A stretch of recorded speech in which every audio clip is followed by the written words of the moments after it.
പരിശുദ്ധമായ നാമം വാഴ്ത്തപ്പെടുമാറാകട്ടെ. ഈ രാവിലെ സമയം ദൈവത്തിന്റെ സന്നിധാനത്തിലായിരിക്കാൻ കർത്താവ് നമുക്ക് ഒരുക്കി തന്ന എല്ലാ അവസരങ്ങൾക്കുമായി നന്ദിയോടെ സ്തോത്രം ചെയ്യുന്നു. ഒരു 1.5 വർഷങ്ങൾക്ക് മുമ്പ് ഞാൻ ഇതുപോലെ 5 മണി മുതൽ 7 മണി വരെ നാട്ടിലെ ഒരു മീറ്റിങ്ങിൽ പ്രസംഗിച്ചിരുന്നു. അതെനിക്ക് വളരെ സന്തോഷമായിരുന്നു. ഞാൻ പിന്നെ വിചാരിച്ചു, ദൈവമേ, 5 മണി മുതൽ 7 മണി വരെ എന്ന് പറയുന്നത് നല്ലൊരു സമയമാണ്. രാവിലെ എഴുന്നേറ്റ് പ്രാർത്ഥിക്കാനും അല്ലെങ്കിൽ ആ ഒരു കൂട്ടായ്മ എന്ന് പറയുന്നത് വളരെ അനുഗ്രഹമാണ്. അത് കഴിഞ്ഞിട്ട് ലഭിച്ച മീറ്റിങ്ങുകളെല്ലാം ഉച്ചയ്ക്ക്, രാവിലെ, സന്ധ്യാസമയം, രാത്രി, ഇങ്ങനെയൊക്കെയുള്ളൊരു മീറ്റിങ്ങുകളാണ് എനിക്ക് ലഭിച്ചിട്ടുള്ളത്. അത് കഴിഞ്ഞിട്ട് ലഭിച്ച 5 മണി മുതൽ 7 വരെയുള്ള മീറ്റിംഗ് ആദ്യമായിട്ട് രണ്ടാമത്തെ പ്രാവശ്യമാണ് ഈ മീറ്റിംഗ് എനിക്ക് ലഭിച്ചത്. വളരെ അനുഗ്രഹിക്കപ്പെട്ട ഈ മീറ്റിങ്ങിനകത്ത് ഞാൻ ദൈവത്തിന് സ്തോത്രം ചെയ്യുന്നു. ഈ മീറ്റിങ്ങിന് വേണ്ടി എന്നെ ക്ഷണിച്ച കർത്താവ് ദാസി ബീന അജയ്ക്കായി ഞാൻ ദൈവത്തിന് സ്തോത്രം ചെയ്യുന്നു. എന്നെ ഈ മീറ്റിങ്ങിന് വേണ്ടി പരിചയപ്പെടുത്തിയ കർത്താവദാസി നിമ്മി ജോസിന് വേണ്ടി ഞാൻ ദൈവത്തിന് സ്തോത്രം ചെയ്യുന്നു. ഈ മീറ്റിംഗിൽ ലീഡ് ചെയ്ത കർത്താവദാസൻ പാസ്റ്റർ ചെറിയാൻ അവർക്കായി ഞാൻ ദൈവത്തിന് സ്തോത്രം ചെയ്യുന്നു. പാട്ടുകൾ പാടിയ പ്രിയപ്പെട്ടവർക്കായും പ്രാർത്ഥിച്ച പ്രിയപ്പെട്ടവർക്കായും ദൈവത്തിന് സ്തോത്രം ചെയ്യുന്നു. അന്യഭാഷയിൽ ആരാധിക്കുക എന്ന് പറയുന്നത് നമ്മുടെ ജീവിതത്തിൽ ദൈവം നൽകിയിരിക്കുന്ന ഏറ്റവും വലിയൊരു ശ്രേഷ്ഠമായ ദാനമാണ്. പലപ്പോഴും അന്യഭാഷ പറയുമ്പം പലരും പറയുന്നത് ഇതെന്തോ ഭാഷയായത് ആർക്കും മനസ്സിലാകുന്നില്ലെന്ന് പറഞ്ഞാലും നമ്മളും നമ്മുടെ ദൈവവുമായിട്ട് സംസാരിക്കുന്ന ആ ഭാഷ പിശാചിന് മനസ്സിലാകാത്തത് കൊണ്ട് പിശാച് പലരുടെയും ഹൃദയങ്ങളെ കരങ്ങളിലെടുത്ത് ഇതെന്തൊരു ഭാഷയാന്ന് പറഞ്ഞ് നമ്മളെ കളിയാക്കാൻ വേണ്ടി വന്നാലും പിശാച് തോൽക്കുന്ന ഒരവസ്ഥയാണെന്ന് മനസ്സിലാക്കിയിട്ടാണ് പിശാച് ഇത് ചെയ്യുന്നതെന്ന് മനസ്സിലാക്കി പിന്നെയും അതിൽ വർദ്ധിച്ചു വരുവാൻ ദൈവത്തിന്റെ ആത്മാവ് നമ്മെ എല്ലാവരെയും സഹായിക്കുമാറാട്ടെ. എനിക്ക് വലിയ ഇഷ്ടമായി അന്യഭാഷയിൽ ഇങ്ങനെ പറഞ്ഞുകൊണ്ട് നടക്കുക, പ്രാർത്ഥിച്ചുകൊണ്ട് നടക്കുക എന്നുള്ളത്. കാരണം മറ്റുള്ളവർ കേൾക്കാനല്ല, കർത്താവ് നമ്മളുമായിട്ടുള്ള ആ ബന്ധം ഒന്നുകൂടെ ഊട്ടിയുറപ്പിക്കുന്ന ഒരു ശുശ്രൂഷയാണ് അത് എന്ന് നമ്മൾ മനസ്സിലാക്കണം. ദൈവത്തിന്റെ കൃപ ധാരാളമായിട്ട് ഈ മീറ്റിങ്ങിലുണ്ട് എന്ന് ഞാൻ മനസ്സിലാക്കുന്നു. രാവിലെ സമയം ഞാൻ കഴിഞ്ഞ ദിവസം ദൈവസന്നിധിയിൽ പ്രാർത്ഥിച്ചു, കർത്താവ് ഈ മീറ്റിങ്ങിൽ എന്താണ് ദൈവത്തിന്റെ വചനം പ്രസംഗിക്കണമെന്നപ്പോൾ ദൈവം എനിക്കൊരു വചനമൊക്കെ തന്നു. പക്ഷെ ഞാൻ ആകെ പേടിച്ചിട്ടാണ് ഞാൻ ഈ വചനം, കാരണം ഞാൻ ആ വാക്യത്തിൽ നിന്ന് അങ്ങനെ പ്രസംഗിച്ചിട്ടുമില്ല. ദൈവം എനിക്കൊരു വചനം തന്നു. ദൈവം തന്ന വചനമേ ഞാൻ എല്ലായിടവും പ്രസംഗിക്കാറുള്ളൂ. അപ്പം കഴിഞ്ഞ 2 ദിവസത്തിന് മുമ്പ് ഒരിടത്ത് ശുശ്രൂഷിക്കാൻ ദൈവം അവസരം തന്നപ്പോഴും ഇതുപോലെ ഒരു വചനം തന്നിട്ട് ദൈവം പറഞ്ഞു ആ വചനത്തിൽ നിന്ന് പ്രസംഗിക്കണമെന്ന്. ഞാൻ വളരെ പ്രാർത്ഥിച്ചു. 1-2 വാക്യങ്ങൾ അതിനോട് യോജിച്ച് കർത്താവ് തന്നു. പക്ഷെ ഞാൻ വിചാരിച്ചു, ദൈവമേ, ഞാൻ ഈ 3 വചനവും കൊണ്ട് ചെന്നേച്ച് 1 മണിക്കൂർ എങ്ങനെയാ പ്രസംഗിക്കുന്നത്? പക്ഷെ ദൈവത്തിന്റെ ആത്മാവ് ആ 3 വചനങ്ങളിലൂടെ ശക്തമായി വ്യക്തികളെ വിവേചിക്കാനും അനേക വചനത്തിന്റെ വെളിപ്പാടുകൾ അതിലൂടെ പ്രസംഗിച്ചുകൊണ്ടിരുന്ന നിമിഷത്തിൽ തന്നെ തരാനും ഇടയായി. ഞാൻ ഇന്ന് ഇങ്ങനെ പ്രാർത്ഥിച്ചുകൊണ്ടിരുന്നപ്പോഴാ കർത്താവിൻ ദാസൻ പ്രാർത്ഥിക്കുന്ന ഇങ്ങനെ കേട്ടായിരുന്നു, ഹൃദയത്തിൽ വരുന്ന ചിന്തകൾ വായിലൂടെ പ്രസ്താവിക്കുമ്പോൾ ദൈവത്തിന്റെ ആത്മാവ് സംസാരിക്കുന്നതായി മാറണം എന്നൊക്കെ പറഞ്ഞ് പ്രാർത്ഥിച്ചപ്പോൾ ഞാൻ വളരെ സന്തോഷിച്ചു കേട്ടോ. ഞാൻ അതങ്ങ് ഏറ്റെടുത്തു. കർത്താവിന്റെ ഹൃദയത്തിൽ പ്രവർത്തിച്ച് നാവിലൂടെ അതിന്ന് പകലിൽ വെളിപ്പെടുത്തുമെന്ന് ഞാൻ പൂർണ്ണമായിട്ട് വിശ്വസിക്കുന്നു. ഞാൻ അധികം സമയങ്ങളൊന്നും മറ്റു പല കാര്യങ്ങൾ പറഞ്ഞ് സമയം കളയാൻ ആഗ്രഹിക്കുന്നില്ല. നമുക്ക് ദൈവം തന്ന വചനത്തിലോട്ട് വരാം. സഭാപ്രസംഗിയുടെ പുസ്തകം 3-ാം അധ്യായം 11-ാം വാക്യമാണ് കർത്താവ് എനിക്ക് തന്നത്. സഭാപ്രസംഗിയുടെ പുസ്തകം 3-ാം അധ്യായം 11-ാം വാക്യം. അവിടെ എഴുതിയിരിക്കുന്നത്, അവൻ സകലവും അതതിന്റെ സമയത്ത് ഭംഗിയായി ചെയ്തു, നിത്യതയും മനുഷ്യരുടെ ഹൃദയത്തിൽ വച്ചിരിക്കുന്നു. എങ്കിലും ദൈവം ആദിയോടന്തം ചെയ്യുന്ന പ്രവൃത്തിയെ ഗ്രഹിപ്പാൻ അവർക്ക് കഴിവില്ല. ഇത് മനുഷ്യർക്ക് കഴിയാത്തൊരു കാര്യം അവിടെ പറഞ്ഞിട്ടുണ്ട്. ദൈവം ചെയ്യുന്ന കാര്യങ്ങളും പറഞ്ഞിട്ടുണ്ട്. ദൈവം ചെയ്യുന്ന പല പ്രവൃത്തികളും മനുഷ്യർക്ക് ഗ്രഹിക്കാൻ കഴിയാത്തത് കൊണ്ടാണ് മനുഷ്യർ നിരാശരാകുന്നത്. ദൈവം എല്ലാം തക്ക സമയത്ത് എല്ലാ കാര്യങ്ങളും ചെയ്യും. നമ്മുടെ എല്ലാവരുടെയും ജീവിതത്തിന് വേണ്ടി ഞാൻ ഇവിടെ ഇരിക്കുന്ന 37 പേരിൽ ഒരാൾ ഞാനാണല്ലോ. ഈ 37 പേര്, ഞാൻ ഉൾപ്പെടെ 37 പേർക്ക് വേണ്ടിയും ദൈവം എല്ലാ കാര്യങ്ങളും അതതിന്റെ സമയത്ത് ചെയ്യും. പക്ഷെ നമ്മൾ മനുഷ്യർ, നമുക്ക് ഗ്രഹിക്കാൻ കഴിയാത്തത് കൊണ്ട് പലപ്പോഴും നമ്മൾ ദൈവത്തെയും കുറ്റം പറയും, പാസ്റ്റർമാരെയും കുറ്റം പറയും, സൂം മീറ്റിങ്ങുകളെയും കുറ്റം പറയും, നമ്മളെ കൂടെ പ്രാർത്ഥിക്കുന്നവരെയും കുറ്റം പറയും, നമുക്ക് വേണ്ടി പ്രവചനം പറയുന്നവരെയും കുറ്റം പറയും. ഒത്തിരി പ്രവചനങ്ങൾ, ഒത്തിരി ആലോചനകൾ, ഒത്തിരി വാഗ്ദത്തങ്ങളൊക്കെ നമ്മുടെ ജീവിതത്തിൽ നമ്മൾ കേട്ടവരാണ്. പക്ഷെ ആ വാഗ്ദത്തങ്ങളൊക്കെ നമ്മൾ വിചാരിക്കുന്ന സമയത്ത് നിറവേറാൻ കഴിയാത്തത് കൊണ്ട് പലപ്പോഴും നമ്മൾ ഭാരപ്പെടുന്നു. കർത്താവ് പറയുന്നു, ദൈവം എല്ലാം അതതിന്റെ സമയത്ത്, ഞാൻ ആ വാക്യമാണ് എടുക്കാൻ ആഗ്രഹിക്കുന്നത്. ദൈവത്തിന്റെ ഒരു സമയമുണ്ട്.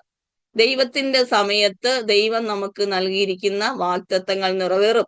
നമുക്ക് വേണ്ടി ദൈവം നൽകിയിരിക്കുന്ന ഉയർച്ചകൾ, തലമുറകൾക്ക് വേണ്ടി ദൈവം പറഞ്ഞിരിക്കുന്ന ഉയർച്ചകൾ, നമ്മുടെ കുടുംബത്തിന് വേണ്ടി ദൈവം പറഞ്ഞിരിക്കുന്ന ആത്മീയ നന്മകളും ഭൗതിക നന്മകളും ദൈവം ഒരു ടൈം കുറിച്ചു വച്ചിരിക്കുന്ന അതേ സമയത്തിൽ നിറവേറും. പക്ഷെ മനുഷ്യരായ നമ്മൾക്ക് ദൈവം ചെയ്യുന്ന ഈ പ്രവൃത്തിയെ ഗ്രഹിപ്പാൻ കഴിയാത്തത് കൊണ്ട് പലപ്പോഴും നമ്മൾ നിരാശരാകുന്നു. ഞാൻ ഈ വചനം പറയുമ്പോൾ നിങ്ങളെല്ലാവരും പെർഫെക്റ്റ് ആയിട്ട് ഹാപ്പി ആയിട്ടിരിക്കുന്നെന്ന് എനിക്കറിയാം. ഞാനാണ് നിരാശയാകുന്നെന്ന് തോന്നുന്നു. കാരണം നമ്മളെല്ലാം നമ്മുടെ ജീവിതത്തിൽ എല്ലാം നമുക്കൊരു ടൈം ടേബിൾ ഉണ്ടല്ലോ. രാവിലെ എഴുന്നേക്കണം, പല്ല് തേക്കണം, മറ്റു കാര്യങ്ങളെല്ലാം ചെയ്യണം, പിന്നെ ഉടനെ കാപ്പി കുടിക്കണം. ഇതെല്ലാം ഒരു ടൈം ടേബിൾ ആയിട്ട് നമ്മൾ ചെയ്യുന്നത് പോലെ തന്നെ ദൈവവും നമ്മുടെ ടൈം ടേബിൾ അനുസരിച്ച് രാവിലെ മുതൽ വൈകിട്ട് വരെയുള്ള നമ്മുടെ റൊട്ടീനിൽ നമുക്ക് എന്തെല്ലാം ആവശ്യമുണ്ടോ ഇങ്ങനെ തന്നുകൊണ്ടിരിക്കണം. ദൈവം പറഞ്ഞ വാഗ്ദത്തങ്ങൾ നമുക്ക് ഇങ്ങനെ നിവർത്തിച്ചുകൊണ്ടേയിരിക്കണം. ദൈവത്തിന്റെ വാഗ്ദത്തങ്ങളും വചനങ്ങളും അനുഗ്രഹങ്ങളും ഓരോ സമയങ്ങളിലും ഇങ്ങനെ തന്നുകൊണ്ടിരിക്കണം. ഇതൊക്കെ നമ്മുടെ ദുർവാശിയാ കേട്ടോ, പലപ്പോഴും നമ്മുടെ ദുർവാശിയാ. ഞാനിത് പറയാൻ കാരണം നിങ്ങളെല്ലാവരും നല്ല പ്രാർത്ഥിക്കുന്നവരും അഭിഷേകത്തിൽ ആരാധിക്കുന്നവരും ഒക്കെയാണ്. നിങ്ങൾക്കൊന്നും അങ്ങനെയുള്ള ഒരു ദുർവാശിയേ ഇല്ലെന്ന് എനിക്കറിയാം. പക്ഷെ എന്തോ ദൈവത്തിന്റെ ആത്മാവ് ആരൊക്കെ വാശി പിടിച്ചിരിക്കുക, എന്റെ സമയത്തിന്റെ കാര്യങ്ങളൊന്നും ദൈവം ചെയ്തു തരുന്നില്ലെന്ന് പറഞ്ഞ് ഭാരപ്പെട്ടിരിക്കുക. അതുകൊണ്ട് ദൈവത്തിന്റെ ആത്മാവ് പ്രിയ ദൈവമക്കളെ, ദൈവദാസിദാസന്മാരെ നിങ്ങളോട് പറയുന്നു, ദൈവത്തിന് ഒന്നും കണക്ക് തെറ്റിയിട്ടില്ല. ദൈവത്തിന് ഒരു കാര്യത്തിനും തെറ്റുപറ്റിയിട്ടില്ല. ദൈവമെല്ലാം അതതിന്റെ സമയത്ത്, അവിടെ എഴുതിയിരിക്കുന്ന സകലവും അതതിന്റെ സമയത്ത് ഭംഗിയായി ചെയ്തു. നിത്യത നമ്മുടെ ഹൃദയത്തിൽ വെച്ചിരിക്കുക. അത് ഏത് രീതിയിലുള്ള നിത്യത തിരഞ്ഞെടുക്കണമെന്നുള്ളതും ദൈവം നമുക്ക് വേണ്ടി വെച്ചിരിക്കുക. അതെല്ലാം ചെയ്യുന്ന ദൈവത്തിന്റെ പ്രവൃത്തിയെ മനുഷ്യർക്ക് ഗ്രഹിപ്പാൻ കഴിയാത്തത് കൊണ്ട് പലപ്പോഴും ദൈവത്തിന്റെ പ്രവൃത്തിയും ദൈവത്തിന്റെ സമയവും തിരിച്ചറിയുവാൻ മനുഷ്യരായ നമുക്ക് കഴിയാത്തത് കൊണ്ട് പലപ്പോഴും നമ്മൾ ആവലാതിപ്പെടുന്നു. ഞാൻ ഉൾപ്പെടെ നമ്മളെല്ലാവരും ആവലാതിപ്പെടുന്നു. ചില കാര്യങ്ങളൊക്കെ സമയത്തിന് നമ്മൾ ചിന്തിക്കുന്ന അതേ സമയത്ത് നമ്മുടെ ജീവിതത്തിൽ നടന്നു കിട്ടാത്തത് കൊണ്ടുള്ള ആവലാതിയല്ലേ ഇന്നത്തെ നമ്മുടെ കരച്ചിലിന്റെ ഒക്കെ കാരണം എന്ന് പറയുന്നത്. അല്പം കൂടെ വെയിറ്റ് ചെയ്യുന്ന ദൈവം പറയുമ്പം പറ്റത്തില്ലെന്ന് പറയുന്ന ഒരു മൈൻഡല്ലേ നമുക്ക് ഉണ്ടായിക്കൊണ്ടിരിക്കുന്നത്. നമ്മൾ ദൈവസന്നിധി പലപ്പോഴും വാശി പിടിക്കാറില്ലേ, കർത്താവ് എനിക്ക് ഇത് ഇപ്പൊ തരണം. കൊച്ചു കുഞ്ഞുങ്ങൾ ആവശ്യമില്ലാത്ത കാര്യങ്ങൾ ഇപ്പം തരണം എന്ന് നമ്മളോട് ദുർവാശി പിടിക്കുമ്പോൾ നമ്മളവരെ അടിക്കും അല്ലേ? അതുപോലെയാണ് നമ്മുടെ അപ്പനായ ദൈവവും. പലപ്പോഴും നമ്മൾ പല കാര്യങ്ങൾക്കും ദുർവാശി പിടിക്കുന്നത് കൊണ്ട് ദൈവത്തിന് പല കാര്യങ്ങൾ അതിന്റെ പെർഫെക്റ്റ് രീതിയിൽ ചെയ്തു തരാൻ പറ്റാതിരിക്കുന്നു. കുഞ്ഞുങ്ങൾ ദുർവാശി പിടിക്കുമ്പോൾ തീരെ സഹിക്കാൻ വയ്യാതെ ഒരു ഇന്നാ കൊണ്ടുപോടാന്ന് പറഞ്ഞ് കൊടുക്കുന്നത് പോലുള്ള ഒരു കൊടുപ്പാണ് ദൈവം പലപ്പോഴും നമുക്ക് തന്നുകൊണ്ടിരിക്കുന്നത്. എന്നാൽ ദൈവത്തിന്റെ ആ പെർഫെക്റ്റ് കാര്യങ്ങൾ വാങ്ങാനുള്ള ഒരു തന്റെ ഇടം നമുക്ക് വേണം.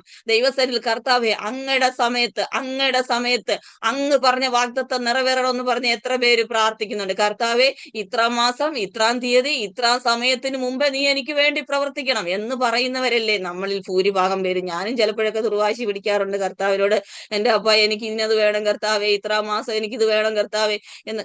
എന്റെ സ്ക്രീന് പഴയതുപോലെ തന്നെ ആക്കി തരാമോ? എനിക്ക് എല്ലാരെയും ഒന്ന് കാണാമല്ലോ, നേരത്തെ ഇരുന്ന പോലെ. ഇപ്പൊ എന്നെ മാത്രമേ കാണാവൂ എനിക്ക് കേട്ടോ.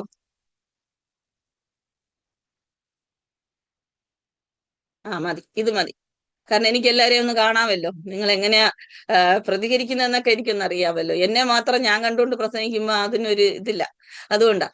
Thank you. അപ്പോ നമ്മുടെ ദുർവാശി മുഖാന്തരം പലപ്പോഴും ദൈവത്തിന്റെ പ്രവൃത്തി പൂർണ്ണതയിൽ നമ്മുടെ ജീവിതത്തിൽ വെളിപ്പെടുവാൻ കഴിയുന്നില്ല. ഞാൻ ഈ പറയുന്ന ദൂത് നിങ്ങൾക്ക് മനസ്സിലാവുന്നു എന്ന് എനിക്കറിയത്തില്ല. ഈ വാക്യം ദൈവം തന്നിട്ട് ഇങ്ങനെ പറയാനാ പറഞ്ഞതുകൊണ്ട് ഞാൻ അങ്ങ് പറയുക.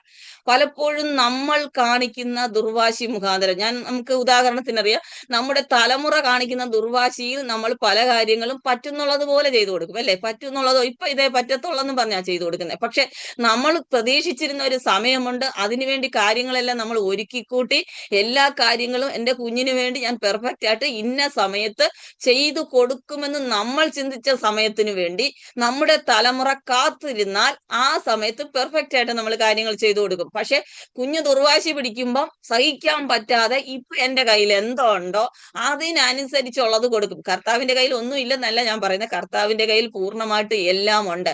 പക്ഷെ ബെറ്റി എന്ന് പറയുന്ന എന്റെ ജീവിതത്തിൽ ഇന്ന സമയത്ത് ഇന്ന ഒരു നന്മ ഇന്ന ഒരു രീതിയിൽ അനുഗ്രഹിച്ച് അവളെ പുറത്തു കൊണ്ടുവരണമെന്ന് ദൈവം പദ്ധതി ചെയ്യുമ്പോൾ ആ സമയം വരെ കാത്തിരിക്കാൻ എനിക്ക് പറ്റാതെ ഞാൻ ദൈവസന്നിധിയിൽ ദുർവാശി പിടിച്ചിട്ട് പറയാ, പറ്റത്തില്ല ദൈവമേ, അതുവരെ പോവാൻ എനിക്ക് മനസ്സില്ല, എനിക്ക് ഇപ്പം വേണമെന്ന് പറഞ്ഞ് ദുർവാശി പിടിച്ചാൽ ആ ദുർവാശിയുടെ പുറത്ത് എന്റെ കരച്ചിൽ കണ്ട് സഹിക്കാൻ പറ്റാതെ ദൈവം ചില കാര്യങ്ങളൊക്കെ അങ്ങ് ചെയ്തു തരും.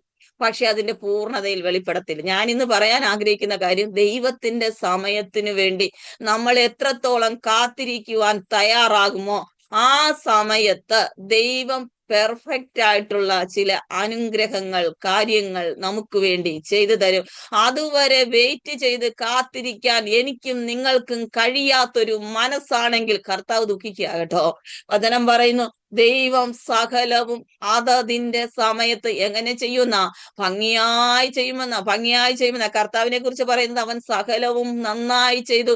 ചെകിടരെ കേൾക്കുമാറാക്കുന്നു, കുരുടരെ സൗഖ്യമാക്കുന്നു, മുടന്തരെ നടക്കുമാറാക്കുന്നു. അവനെല്ലാം സകലവും നന്നായി ചെയ്തു. ദൈവത്തിന്റെ ഒരു പെർഫെക്റ്റ് ടൈം, ദൈവത്തിന്റെ പെർഫെക്റ്റ് കാര്യങ്ങൾ എന്റെ ജീവിതത്തിൽ വെളിപ്പെടുവാൻ ഞാൻ ആഗ്രഹിക്കുക. അങ്ങനെയും ഇങ്ങനെ എങ്ങനെയെങ്കിലുമൊക്കെ അനുഗ്രഹിച്ചിട്ട് പോകുന്നവനല്ല ദൈവം സകലതും നന്മയ്ക്കായിട്ട് കൂടി വ്യാപരിക്കും. ഈ വചനം പറയുമ്പോൾ സകലവും അതതിന്റെ സമയത്ത് ഭംഗിയായി ചെയ്യും. ഞാൻ ഈ വചനം വായിച്ചപ്പോൾ ഞാൻ വളരെ സന്തോഷിച്ചു കേട്ടോ. അതൊക്കെ എനിക്ക് ഇഷ്ടപ്പെട്ടു. കാരണം സകലവും അതതിന്റെ സമയത്ത്. പക്ഷെ എനിക്ക് ഇതിനെക്കുറിച്ചൊന്നും പറയാൻ പറ്റുന്നില്ലല്ലോ എന്നോർത്ത് ഞാൻ ഭാരപ്പെട്ടപ്പോൾ കർത്താവ് കുറച്ച് കാര്യങ്ങളൊക്കെ എന്നോട് പറഞ്ഞിട്ടുണ്ട്. അതിന്റെ 14-ാം വാക്യത്തിലും പറയുന്നത്, ദൈവം പ്രവർത്തിക്കുന്നതൊക്കെയും ശാശ്വതമെന്ന് ഞാൻ അറിയുന്നു. അത് ഞാൻ അറിയുന്നിടത്തോളം എനിക്ക് പ്രശ്നമാണ് കേട്ടോ. അറിയാതിരിക്കുന്നിടത്തോളം എനിക്ക് പ്രശ്നമാണ്. ഞാൻ അറിയേണ്ട ഒരു കാര്യം എന്ന് പറഞ്ഞാൽ എന്റെ ദൈവം പ്രവർത്തിക്കുന്നതെല്ലാം ശാശ്വതമായിട്ടുള്ള കാര്യങ്ങളാ. പലപ്പോഴും നമ്മുടെയൊക്കെ മനസ്സുകളിലെ ചിന്ത എന്ന് പറയുന്നത്, എനിക്ക് വേണ്ടി മാത്രം ദൈവം പ്രവർത്തിക്കുന്നില്ല, ഇന്ന ആൾക്കാർക്ക് വേണ്ടിയൊക്കെ പെട്ടെന്ന് പ്രാർത്ഥിച്ചപ്പോൾ അവരുടെ കാര്യങ്ങളൊക്കെ നടന്നു പോകുന്നല്ലോ, എന്റെ കാര്യങ്ങൾക്ക് എന്താ ഒരു തീർപ്പ് വരാത്തെന്നൊക്കെ ചില സന്ദർഭങ്ങളിൽ നമ്മൾ ദൈവസന്നിധി പരാതി പറയാറുണ്ട്. എന്നാൽ അതിന്റെയൊക്കെ മധ്യത്തിൽ ദൈവം പറയുന്നു, നമ്മൾ അറിയേണ്ട ഒരു കാര്യം, എന്റെ ദൈവം പ്രവർത്തിക്കുന്നതൊക്കെ ശാശ്വതമാണ്. അതിനോട് ഒന്നും കൂട്ടാനും നമുക്ക് പറ്റത്തില്ല, ഒന്നും കുറയ്ക്കാനും പറ്റത്തില്ല. ഞാൻ കഴിഞ്ഞ ആഴ്ച വരെ ഈ വാക്യം എങ്ങനെ വായിച്ചതെന്നറിയാം. അതിനോട് ഒന്ന് കൂട്ടുവാനും ഒന്ന് കുറയ്ക്കാനും പറ്റത്തില്ല. ഇന്നലെ വായിച്ചപ്പോഴാണ് എനിക്ക് മനസ്സിലായത് ഒന്നും കൂട്ടാൻ പറ്റത്തില്ല, ഒരെണ്ണം കുറയ്ക്കാൻ പറ്റത്തില്ലെന്നല്ല, ഒരു കാര്യവും നമുക്ക് കുറച്ചു കളയാൻ പറ്റത്തില്ല. കർത്താവ് പ്രവർത്തിക്കുന്നതൊക്കെയും ശാശ്വതമാ. നമ്മളെ ദൈവത്തെ ഭയപ്പെടാൻ വേണ്ടി ദൈവം അങ്ങനെയുള്ള കാര്യങ്ങളൊക്കെ ചെയ്യുമ്പോൾ നമ്മൾ അതിനോട്ട് കൂട്ടാനും കുറയ്ക്കാനും ഒന്നും പോകരുത്. കർത്താവ് നമുക്ക് വേണ്ടി പ്രവർത്തിച്ച് തരാൻ ആഗ്രഹിക്കുന്ന ശാശ്വതമായ ചില കാര്യങ്ങളുണ്ട്. ആ കാര്യങ്ങളെല്ലാം പൂർണ്ണമായിട്ട് നമുക്ക് കിട്ടണം. എത്ര പേർ ആഗ്രഹിക്കുന്നു ദൈവത്തിന്റെ അനുഗ്രഹങ്ങൾ, ദൈവത്തിന്റെ നന്മകൾ, ദൈവത്തിന്റെ കൃപാവരങ്ങൾ, ദൈവത്തിന്റെ ആത്മീയ അനുഗ്രഹങ്ങൾ എന്നിൽ പൂർണ്ണമായി വെളിപ്പെടണമെന്ന് ആഗ്രഹിക്കുന്നവർ ഇന്ന് പകല് ദൈവസന്നിധി സമർപ്പിച്ചിട്ട് പറ, കർത്താവ്, ഞാൻ പലപ്പോഴും ബാലിശമായിട്ട് കരഞ്ഞു വാങ്ങിച്ച കാര്യങ്ങൾക്കൊന്നും പൂർണ്ണതയില്ല. എന്റെ ദൈവത്തിന്റെ സമയത്തിന് വേണ്ടി ഞാൻ കാത്തിരുന്ന് പ്രാപിച്ച പല കാര്യങ്ങൾക്കും പൂർണ്ണതയുണ്ട്. എന്നാൽ ദൈവത്തിന്റെ സമയത്തല്ലാതെ ഞാൻ ദുർവാശി പിടിച്ച് കർത്താവിനോട് കരഞ്ഞു വാങ്ങിച്ച പല കാര്യങ്ങളും ഇന്നും പല കഷ്ടത്തിലായിട്ട് കിടക്കുകയാ. അതുകൊണ്ട് ഇന്ന് പകലിൽ നമ്മൾ ആഗ്രഹിക്കേണ്ട ഒരു കാര്യം, ഏതൊരു വിഷയം ദൈവസന്നിധി പ്രാർത്ഥിച്ചാലും ദൈവത്തിന്റെ ഹിതപ്രകാരവും ദൈവത്തിന്റെ സമയത്തും ഭംഗിയായി ചെയ്യുന്ന ദൈവകാര്യങ്ങളിൽ ഒന്ന് സമർപ്പിച്ച് പ്രാർത്ഥിക്കാനായിട്ട് ദുർവാശി പിടിക്കരുതെന്നാ ദൈവം ഇന്ന് പകലിൽ നമ്മളോട് പറയുന്നു. ദുർവാശി പിടിക്കണം എന്തിനാ ദൈവത്തിന്റെ സമയത്ത് ദൈവം എല്ലാം ഭംഗിയായിട്ട് ചെയ്തു തരുമല്ലോ. അതിനു വേണ്ടി അങ്ങ് സമർപ്പിച്ചു കൊടുത്താ പോരെ. ഞാൻ 3-ാം അധ്യായം 1 തൊട്ട് പറഞ്ഞ ഒത്തിരി കാര്യങ്ങൾ, എല്ലാത്തിനും ഒരു കാലമുണ്ട് എന്ന് പറയുന്ന ഒത്തിരി കാര്യങ്ങളുണ്ട്. എല്ലാം ഒന്നും ഞാൻ പറയാൻ ആഗ്രഹിക്കുന്നു. 1-2 കാര്യങ്ങൾ പറഞ്ഞിട്ട് അടുത്ത ഭാഗത്തിലേക്ക് പോകാനായിട്ടാണ് ആഗ്രഹിക്കുന്നത്. അവിടെ എഴുതിയിരിക്കുന്നു, ജനിക്കാനും ഒരു കാലം, മരിക്കാനും ഒരു കാലം. അപ്പൊ മരിക്കാൻ വേണ്ടി ആരെങ്കിലും ദുർവാശി പിടിക്കണോ? വേണ്ട. നേരത്തെ തന്നെ അങ്ങ് എടുത്തോണ്ടേ. എനിക്ക് തീരെ വയ്യായേ. ഈ ബീന അജയ് എന്ന് പറഞ്ഞ ആ ദേവദാസിയെ കണ്ടപ്പോഴേ എനിക്ക് തോന്നി, ചിലപ്പോഴൊക്കെ പറഞ്ഞു ഈ അവസ്ഥയിലൊന്നും മുന്നോട്ട് പോകാൻ പറ്റത്തില്ലേ, പെട്ടെന്ന് തന്നെ അങ്ങ് എടുത്തോണേ എന്നൊക്കെ പറഞ്ഞ് പ്രാർത്ഥിക്കുവാണെങ്കിൽ നിർത്തിക്കോണം. ജനിക്കാനൊരു കാലമുണ്ട്, മരിക്കാനൊരു കാലം. എല്ലാം ദൈവാതതിന്റെ സമയത്ത് ഭംഗിയോടെ ചെയ്യും. ഞാനും ചിലപ്പോഴൊക്കെ എനിക്ക് വയ്യാതാവുമ്പോൾ ഞാൻ പറയും, കർത്താവ് എന്നെ കഷ്ടപ്പെടുത്തരുതേ, ആരുടെ മുമ്പിൽ എന്നെ കിടത്തി കഷ്ടപ്പെടുത്തരുതേ, എന്റെ ജീവിതം എന്റെ ഭർത്താവിനും എന്റെ മക്കൾക്കോ ഭാരമായി തീരല്ലേ, എന്നെ അങ്ങ് ശുദ്ധീകരിച്ചെടുത്തോടെ ഞാൻ ഒത്തിരി പ്രാവശ്യം പറഞ്ഞിട്ടുണ്ട്. പറഞ്ഞിട്ടുണ്ട്. ദൈവം എന്നോട് പറഞ്ഞിട്ടുണ്ട്, നിനക്കൊരു പെർഫെക്റ്റ് ടൈം വെച്ചിട്ടുണ്ട് നിന്നെ എടുത്തോണ്ട് പോകാൻ. ആ സമയത്ത് ഞാൻ നിന്നെ എടുത്തോണ്ട് പോകത്തുള്ളൂ. എത്രത്തോളം നീ അങ്ങനെ പ്രാർത്ഥിക്കുമോ അത്രത്തോളം നിന്റെ കഷ്ടത കൂടിക്കൊണ്ടിരിക്കും. അതുകൊണ്ട് ജനിക്കാനും ഒരു കാലമുണ്ട്, മരിക്കാനും ഒരു കാലമുണ്ട്. ദൈവദാസന്മാരെ, നമ്മൾക്ക് മരിക്കാൻ ദൈവം ഒരു സമയം വെച്ചിട്ടുണ്ട്. അതിനു മുമ്പേ നമ്മൾ ആഗ്രഹിക്കരുത്, അതിനുശേഷം ഇച്ചിരി കൂടെ തരണേ എന്ന് ചോദിച്ചു ഹിസ്കിയാവിന്റെ കൂട്ട് അവരുടെ മക്കളെയൊക്കെ പിടിച്ചോണ്ട് പോകുന്ന കാലം വരെ ജീവിച്ചിരിക്കാൻ ഹിസ്കിയാവിനിടയായി. നിങ്ങൾക്കറിയാമോ, ഹിസ്കിയാവ് 15 വർഷം ആയുസിന് വേണ്ടി കടന്ന് കരഞ്ഞ് ബഹളം വെച്ചല്ലോ. 15 വർഷം കട്ടിലിന്റെ നേരെ ചുവരിന്റെ നേരെ തിരിച്ച് പ്രാർത്ഥിച്ചെന്ന്, എനിക്ക് ആയുസ് തരണേന്ന്. ദൈവം പറഞ്ഞു, നിനക്ക് 15 വർഷം കൂടെ ഞാൻ കൂട്ടിത്തരാം. ഈ 15 വർഷത്തെ കാലയളവിൽ, ഞാൻ ആ വാക്യൊന്നും എടുത്തതൊന്നും അല്ല, ഇപ്പം എനിക്ക് കിട്ടിയത് കൊണ്ട് അങ്ങ് പറയുന്നേ ഉള്ളൂ. ആ 15 വർഷത്തെ കാലയളവിൽ അവൻ നന്നായിട്ട് ജീവിച്ചു. പക്ഷേ അവന്റെ തലമുറകളെ ഷണ്ണന്മാരാക്കി കൊണ്ടുപോകുമെന്ന് പറഞ്ഞ വെളിപ്പാടിന്റെ മുമ്പിൽ അവന് കരയാൻ പറ്റിയില്ല. അവന്റെ ആയുസ് കഴിഞ്ഞു പോകുമെന്ന്, നീ മരിച്ചു പോകും, നിന്റെ ഗ്രഹകാര്യം ക്രമത്തിലാക്കാൻ പറഞ്ഞപ്പം അവൻ കട്ടിലിന് നേരെ കിടന്ന് ചുവരിന്റെ നേരെ മുഖം തിരിച്ച് കരഞ്ഞു പ്രാർത്ഥിച്ച് 15 വർഷം ദൈവസന്നിധി പ്രാപിച്ചു. പക്ഷെ കുറച്ചു ദിവസം കഴിഞ്ഞപ്പോ അവനെ കാണാൻ വന്ന ബാബേലിലെ ആൾക്കാർക്ക് ഭണ്ഡാരത്തിലെ സകല കാര്യങ്ങളെയും കാണിച്ചു. അപ്പൊ യെശാവ് ചോദിക്കുക, നീ എന്തെല്ലാം കാണിച്ചു? ഞാൻ എല്ലാം കാണിച്ചു. എന്നാ ഇതെല്ലാം തിരിച്ചു കൊണ്ടുപോകുന്ന കാലം വരാൻ പോയ. പിന്നെ ഒരു വാക്കൂടെ പറഞ്ഞു, നിങ്ങൾ യെശാവ് 39 വായിച്ചു നോക്കണം. അവിടെ എഴുതിയിരിക്കുക, നിന്റെ പുത്രന്മാരിൽ ചിലരെയും ഷണ്ണന്മാരായി കൊണ്ടുവരും. അന്നേരം അവൻ പറഞ്ഞ വാക്ക് നിങ്ങൾ അന്ന് വായിച്ചു നോക്കണം. എനിക്ക് വളരെ അതിശയമാകട്ടോ. ആയുസ് കുറയും, മരിച്ചു പോകുന്നൊക്കെ പറഞ്ഞപ്പോ കരഞ്ഞ പുള്ളി തന്റെ മക്കളെ ഷണ്ണന്മാരാക്കി കൊണ്ടുപോകുന്നു പറഞ്ഞപ്പോ അവൻ പറഞ്ഞു, നീ പറഞ്ഞ വചനം നല്ലത്, പക്ഷേ എന്റെ ജീവകാലത്ത് സമാധാനവും സത്യവുമായിരിക്കുമല്ലോ. എത്ര നല്ല വാക്കാവൻ പറഞ്ഞത്. അന്നേരവും അവൻ കട്ടിലിന്റെ നേരെ കിടന്ന് കരയേണ്ടവനല്ലേ? ചുവരിന്റെ നേരെ മുഖം തിരിച്ച് കരയേണ്ടവനല്ലേ? എന്റെ പാവം മുഖാന്തരം, ഞാൻ ചെയ്ത കാര്യം മുഖാന്തരം എന്റെ തലമുറയെ ഷണ്ണന്മാരാക്കി കൊണ്ടുപോകുമ്പോ അത് നടക്കത്തില്ല കർത്താവേ എന്ന് പറഞ്ഞ് വാശി പിടിച്ച് കരയേണ്ടുന്നവൻ അവൻ പറഞ്ഞു, നീ പറഞ്ഞ കാര്യം നല്ലതാ, പക്ഷെ എന്റെ ജീവകാലത്ത് സമാധാനവും സത്യവും അത് മതിയെന്ന് പറഞ്ഞ് പ്രാർത്ഥിച്ചവരാണ്. അപ്പൊ 15 വർഷം കൂട്ടി വാങ്ങിച്ചിട്ട് എന്തോ പ്രയോജനം വന്നു? തന്റെ മക്കളെ ഷണ്ണന്മാരാക്കി കൊണ്ടുപോകുന്ന ഒരവസ്ഥയിലേക്ക് അവന്റെ ജീവിതം മാറി. അതുകൊണ്ട് ജനിക്കാനും ഒരു കാലമുണ്ട്, മരിക്കാനും ഒരു കാലമുണ്ട്. ദൈവം തന്നിരിക്കുന്ന പെർഫെക്റ്റ് ടൈമിൽ മരിക്കാൻ നമ്മൾ തയ്യാറാകണം. അയ്യോ, രാവിലെ എണീച്ച് ഇവള് മരിക്കുന്ന കാര്യമാണല്ലോ പ്രസംഗിക്കുന്ന, ആകെ പേടിയാണെന്നൊന്നും വിചാരിക്കരുത്. അതിനൊക്കെ ഒരു കാലമുണ്ട്. ആ സമയത്ത് അതതിന്റെ സമയത്ത് ദൈവം നമ്മളെ കൊണ്ടുപോകും. അതുവരെ ജീവിക്കാനുള്ള കൃപയ്ക്കായി ദൈവത്തോട് യാചിക്കണം. ഞാനിരുന്ന് ഇങ്ങനെ പ്രസംഗിക്കുന്നു, എനിക്ക് ഒത്തിരി വേദനകളുണ്ട് കേട്ടോ. എന്റെ ശരീരത്തിൽ ഒത്തിരി പ്രയാസങ്ങളുണ്ട്. ഒരു 2 ആഴ്ചകൾക്ക് മുമ്പ് ഞാനിങ്ങനെ കിടക്കയിൽ തന്നെയായിരുന്നു. ഒത്തിരി പ്രയാസങ്ങളുണ്ട്. പ്രായമൊന്നും എനിക്ക് അധികമില്ല, പക്ഷെ എനിക്ക് പ്രായത്തിനേക്കാൾ ബലഹീനതകളുണ്ട്. എന്റെ ശരീരത്തിൽ ഒത്തിരി വേദനകളുണ്ട്. ഈ വേദനകളും ഭാരങ്ങളും ഒക്കെ അനുഭവിക്കുമ്പോൾ ഞാൻ ചിലപ്പോൾ മരിക്കാനൊക്കെ ആഗ്രഹിച്ചെന്നിരിക്കും. പക്ഷെ അതിലുപരിയായി എന്റെ ബലഹീനതകളെ തികഞ്ഞു വരുന്ന ഒരു ദൈവശക്തി എന്നിൽ മേൽ വ്യാപരിക്കുമ്പോഴാണ് ഞാൻ ഈ ബലഹീനതയുടെ മഹത്വം അറിയുന്നത്. ഇന്ന് പകൽ എന്റെ ശരീരത്തിൽ ദൈവം തന്നിരിക്കുന്ന ബലഹീനതകൾ, ദൈവം തന്നിരിക്കുന്ന കുറവുകൾ, എന്റെ പ്രശ്നങ്ങൾ, എന്റെ രോഗങ്ങൾ ദൈവശക്തി പ്രാപിക്കാനുള്ള ഒരു ആയുധമായിട്ട് നിങ്ങൾ മാറ്റുവാനിടയായി തീരണം. അപ്പൊ ജനിക്കാനും ഒരു കാലമുണ്ട്, മരിക്കാനും ഒരു കാലമുണ്ട്. ദൈവം ഇടപെടുന്നുണ്ട് കേട്ടോ ചിലരോടൊക്കെ. മരിക്കാനൊരു കാലം ഉണ്ട്. അടുത്ത് എഴുതിയിരിക്കുന്നത് നടുവാനൊരു കാലം, നട്ടത് പറിപ്പാനൊരു. ഞാൻ ആ വാക്യം വായിച്ചപ്പോ വളരെ സന്തോഷിച്ചു. ഒന്നും അറിയാം, നടുവാനൊരു കാലം പറിപ്പാനൊരു കാലവും എന്നല്ല എഴുതിയേക്കുന്നത്. നടുവാനൊരു കാലം, നട്ടത് പറിക്കാനൊരു കാലം. നമ്മൾ എന്താണോ നട്ടത് അത് പറിക്കാനൊരു കാലം. അതുകൊണ്ട് നല്ലത് നടാൻ വേണ്ടി നമ്മൾ തീരുമാനിക്കണം. നല്ലത് പ്രവർത്തിക്കാൻ വേണ്ടി നമ്മൾ തീരുമാനിക്കണം. മറ്റുള്ളവരെ കുറിച്ച് നല്ലത് പറയാൻ വേണ്ടി നമ്മൾ തീരുമാനിക്കണം. ഓരോ മീറ്റിങ്ങുകൾ ഞാനിങ്ങനെ ഒത്തിരി മീറ്റിങ്ങുകളിൽ പ്രസംഗിക്കാൻ ദൈവത്തിന്റെ കൃപയാൽ അനേക പ്രിയപ്പെട്ടവർ എന്നെ മീൻസ് എന്റെ പേര് പറഞ്ഞു കൊടുത്ത് എനിക്ക് ഇപ്പൊ ഞാൻ ഒത്തിരി സന്തോഷിച്ചു. കാരണം ഇത്രയും സൂം മീറ്റിങ്ങുകളൊക്കെ ലോകത്തിലുണ്ടോ എന്ന് തോന്നത്തക്ക നില. ഓരോ സൂം മീറ്റിങ്ങിലും കയറുമ്പോൾ നേരത്തെ കയറിയവരൊന്നും അല്ല, പുതിയ ആൾക്കാരൊക്കെ കാണുമ്പോൾ എനിക്ക് ഭയങ്കര സന്തോഷമാണ് കേട്ടോ. നമുക്കേ ഒരു സൂം മീറ്റിംഗ് നടത്താനുള്ള സാഹചര്യമില്ല. ഇങ്ങനെ ഒത്തിരി ദൈവദാസന്മാരും ഒക്കെ സൂം മീറ്റിങ്ങുകളൊക്കെ നടത്തുന്ന കാണുമ്പോൾ വളരെ കൊറോണ വന്നതിനായും സ്തോത്രം എന്ന് പറയാൻ തോന്നിപ്പോകുന്നു. അത് വളരെ നെഗറ്റീവ് കാര്യങ്ങൾ ഉണ്ടായി, എന്നാൽ തന്നെയും അതിനൊരു പോസിറ്റീവ് കാര്യം കർത്താവ് കൊണ്ടുവന്നതിനായിട്ട് ഞാൻ ദൈവത്തിന് സ്തോത്രം ചെയ്യുന്നു. അപ്പൊ നമ്മൾ നട്ടതെന്തോ അത് പറിക്കും. അനേകർക്ക് വേണ്ടി നമ്മൾ എന്താണോ നന്മയ്ക്ക് വേണ്ടി നട്ടത് അത് നന്മയ്ക്ക് വേണ്ടി തന്നെ പറിക്കാനുള്ള ഒരു കാലം വന്നിരിക്കുക. അടുത്തൊരു വാക്യം വായിച്ചു, കൊല്ലുവാൻ ഒരു കാലം, സൗഖ്യമാക്കുവാൻ ഒരു കാലം. കൊല്ലുവാൻ എന്ന് പറയുമ്പോൾ പിന്നെ ജീവിപ്പിക്കാനല്ലേ ഒരു കാലം. കൊല്ലുക എന്ന് പറഞ്ഞാൽ കൊല്ലാതെ കൊല്ലുക എന്നാ ഞാൻ മനസ്സിലാക്കിയത്. കാരണം രോഗങ്ങളും പ്രയാസങ്ങളും ബുദ്ധിമുട്ടുകളും വന്ന് മരിച്ചാ മതിയല്ലോ, മരിക്കുന്നുമില്ലല്ലോ എന്നൊക്കെ ചിന്തിക്കുന്ന അസഹ്യമായ ചില വേദനകൾ ഇന്ന് പകലെ ദൈവത്തിന്റെ ആത്മാവ് ചില രോഗികളെ തൊടുകയാ കേട്ടോ. ഇന്ന് രാവിലെ സമയം ദൈവത്തിന്റെ ആത്മാവ് രോഗത്തിന്റെ ബന്ധനങ്ങളിൽ വളരെ മരിച്ചാ മതിയെന്ന്, ഇതിനേക്കാൾ ഇങ്ങനെ ജീവിക്കുന്നതിനേക്കാൾ മരിച്ചാ മതിയെന്ന് ചിന്തിക്കുന്ന ചില പ്രിയപ്പെട്ടവരുടെ രോഗബന്ധനങ്ങളെ ഇന്ന് പകലിൽ അഴിക്കുമെന്ന് ദൈവത്തിന്റെ ആത്മാവ് പറയുക. അതിനൊക്കെ ഒരു സമയം വെച്ചിട്ടുണ്ട്. ഇന്ന് രാവിലെ ചില രോഗികൾ സൗഖ്യമാകുന്ന സമയമാണെന്ന് ആത്മാവിൽ ഞാൻ കാണുകയാണ്. ചില രോഗികളായിരിക്കുന്ന പ്രിയപ്പെട്ടവർ, ഞാൻ ഈ വചനം കുറച്ചു നേരത്തേക്ക് ഒന്ന് മാറ്റി വെക്കുവാണേ. രോഗികളായിരിക്കുന്ന പ്രിയപ്പെട്ടവർ അവരുടെ രോഗമുള്ള ഭാഗത്ത് കരം വെച്ചായിട്ട് ദൈവത്തിന്റെ ഒരു വലിയ സൗഖ്യം ഇവിടെ വ്യാപരിക്കുന്നു. എനിക്കും രോഗസൗഖ്യം ആവശ്യമാണ്, അതോടൊപ്പം നിങ്ങൾക്കും രോഗസൗഖ്യം ആവശ്യമാണ്. ദൈവം നമ്മെ ചില രോഗങ്ങളിലൂടെയൊക്കെ കടത്തിവിടുന്നത് പലരെ സൗഖ്യമാക്കാനുള്ള കൃപ പ്രാപിക്കാനാണെന്നും മനസ്സിലാക്കുക. ദൈവസന്നിധി നമ്മൾ പ്രാർത്ഥിക്കുന്ന വിഷയത്തിന് ഇന്ന് പകലിൽ മറുപടിയുണ്ട്.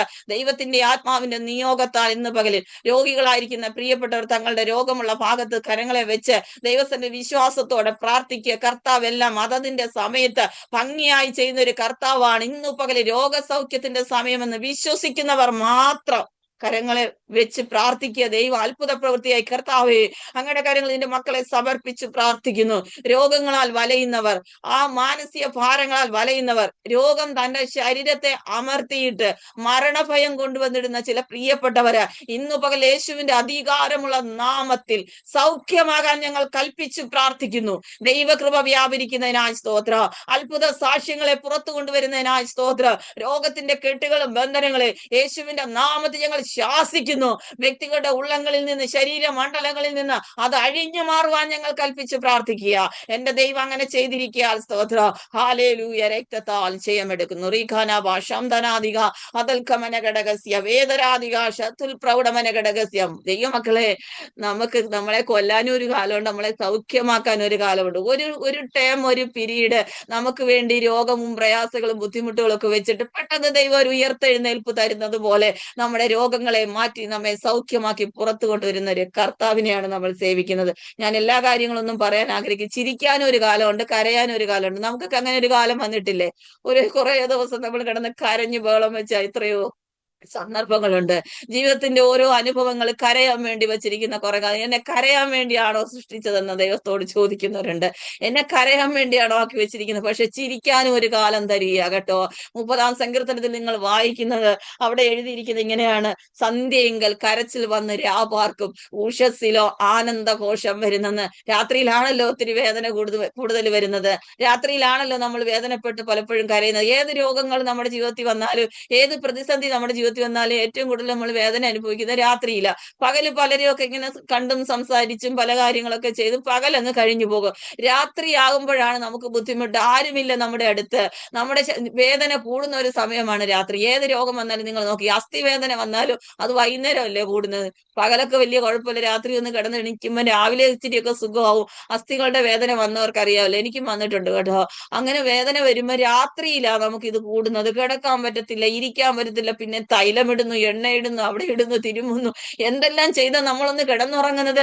രാവിലെ ആകുമ്പോ എന്ത് ആശ്വാസമല്ലേ. വചനം അങ്ങനെയാ പറയുന്നത്: സന്ധ്യയെങ്കിൽ കരച്ചിൽ വന്ന് രാവാർക്ക്, ഉഷസ്സാകുമ്പോ ആനന്ദഘോഷമാ, സന്തോഷമാ. ദൈവം നമുക്കൊരു സന്ധ്യയും വെച്ചിട്ടുണ്ട്, ഒരു ഉഷസ്സും വെച്ചിട്ടുണ്ട്.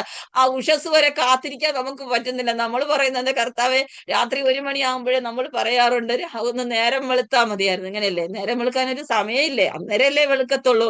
പക്ഷെ നമ്മൾ എന്നാ പറയുന്നത്, രാത്രി 1 മണിയാകുമ്പോഴേ പറയാ കർത്താവ് ഒന്ന് നേരം വെളുത്താൽ മതിയാണ്. ഞാനിത് തമാശയായിട്ട് പറയെങ്കിലും നിങ്ങൾ ഇതിന്റെ ആത്മീയ അർത്ഥം നിങ്ങൾ ചിന്തിച്ചോണം. നമ്മുടെ ജീവിതത്തിൽ കഷ്ടങ്ങളും പ്രയാസങ്ങളും ബുദ്ധിമുട്ടുകളും ഒക്കെ വരുന്ന ഒരു സമയമുണ്ട്. അന്നേരം നമ്മൾ വേഗത്തിൽ ഈ കഷ്ടം മാറ്റണേ എന്ന് പ്രാർത്ഥിക്കുന്നതിനേക്കാൾ ഉപരി എന്റെ ദൈവത്തിന്റെ മഹത്വം വെളിപ്പെടുന്ന ആ സമയത്ത് ഈ കഷ്ടത്തെ ദൈവം എടുത്തു മാറ്റുമെന്ന് വിശ്വസിക്കാവോ? ഇന്ന് പല കഷ്ടതയിലും പ്രയാസത്തിലും ദുഃഖത്തിലും വേദനയിലും ഒക്കെ ആയിരുന്നു തലമുറകളെ ഓർത്തൊക്കെ ഭാരപ്പെടുന്ന ഒത്തിരി പേരിനകത്തുണ്ടെന്ന് ദൈവാത്മാവ് പറയുന്നു. അവരെയൊക്കെ ഓർത്ത് ഭാരപ്പെടുന്ന പ്രിയപ്പെട്ടവരെ, രാവിലെ നിങ്ങൾക്ക് ഒരു സുപ്രഭാതം വെച്ചിട്ടുണ്ട്, ഒരു ആനന്ദഘോഷം വരുന്ന ഒരു സമയം ദൈവം വെച്ചിട്ടുണ്ട്.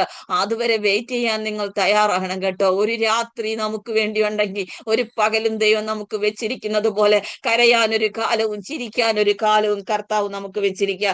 ആ 30-ാം സങ്കീർത്തനത്തിൽ തന്നെ പറയുക, നീ എന്റെ രട്ടഴിച്ച് എന്റെ വിലാപത്തെ നൃത്തമാക്കി എന്നെ സന്തോഷം ഉടിപ്പിച്ച്. ഈ വാക്യമൊക്കെ വായിക്കുമ്പോൾ എനിക്ക് അതിൽ നിന്ന് അങ്ങ് പ്രസംഗിക്കണമെന്നുണ്ട്, പക്ഷെ എനിക്ക് സമയമില്ലാത്തതുകൊണ്ട് അടുത്ത ഭാഗത്തിലേക്ക് പോവുക. അവിടെ ഒരു പ്രധാനപ്പെട്ട കാര്യം, എന്റെ വിലാപത്തെ നൃത്തമാക്കുക. അവിടെ അറിയാമല്ലോ, വിലപിക്കാൻ ഒരു സമയമുണ്ട്, ഡാൻസ് കളിക്കാൻ ഒരു സമയമുണ്ട്. നമ്മളെല്ലാരും കൂടെ ഡാൻസ് കളിക്കാൻ പോകുന്ന ഒരു സമയമുണ്ട് കേട്ടോ.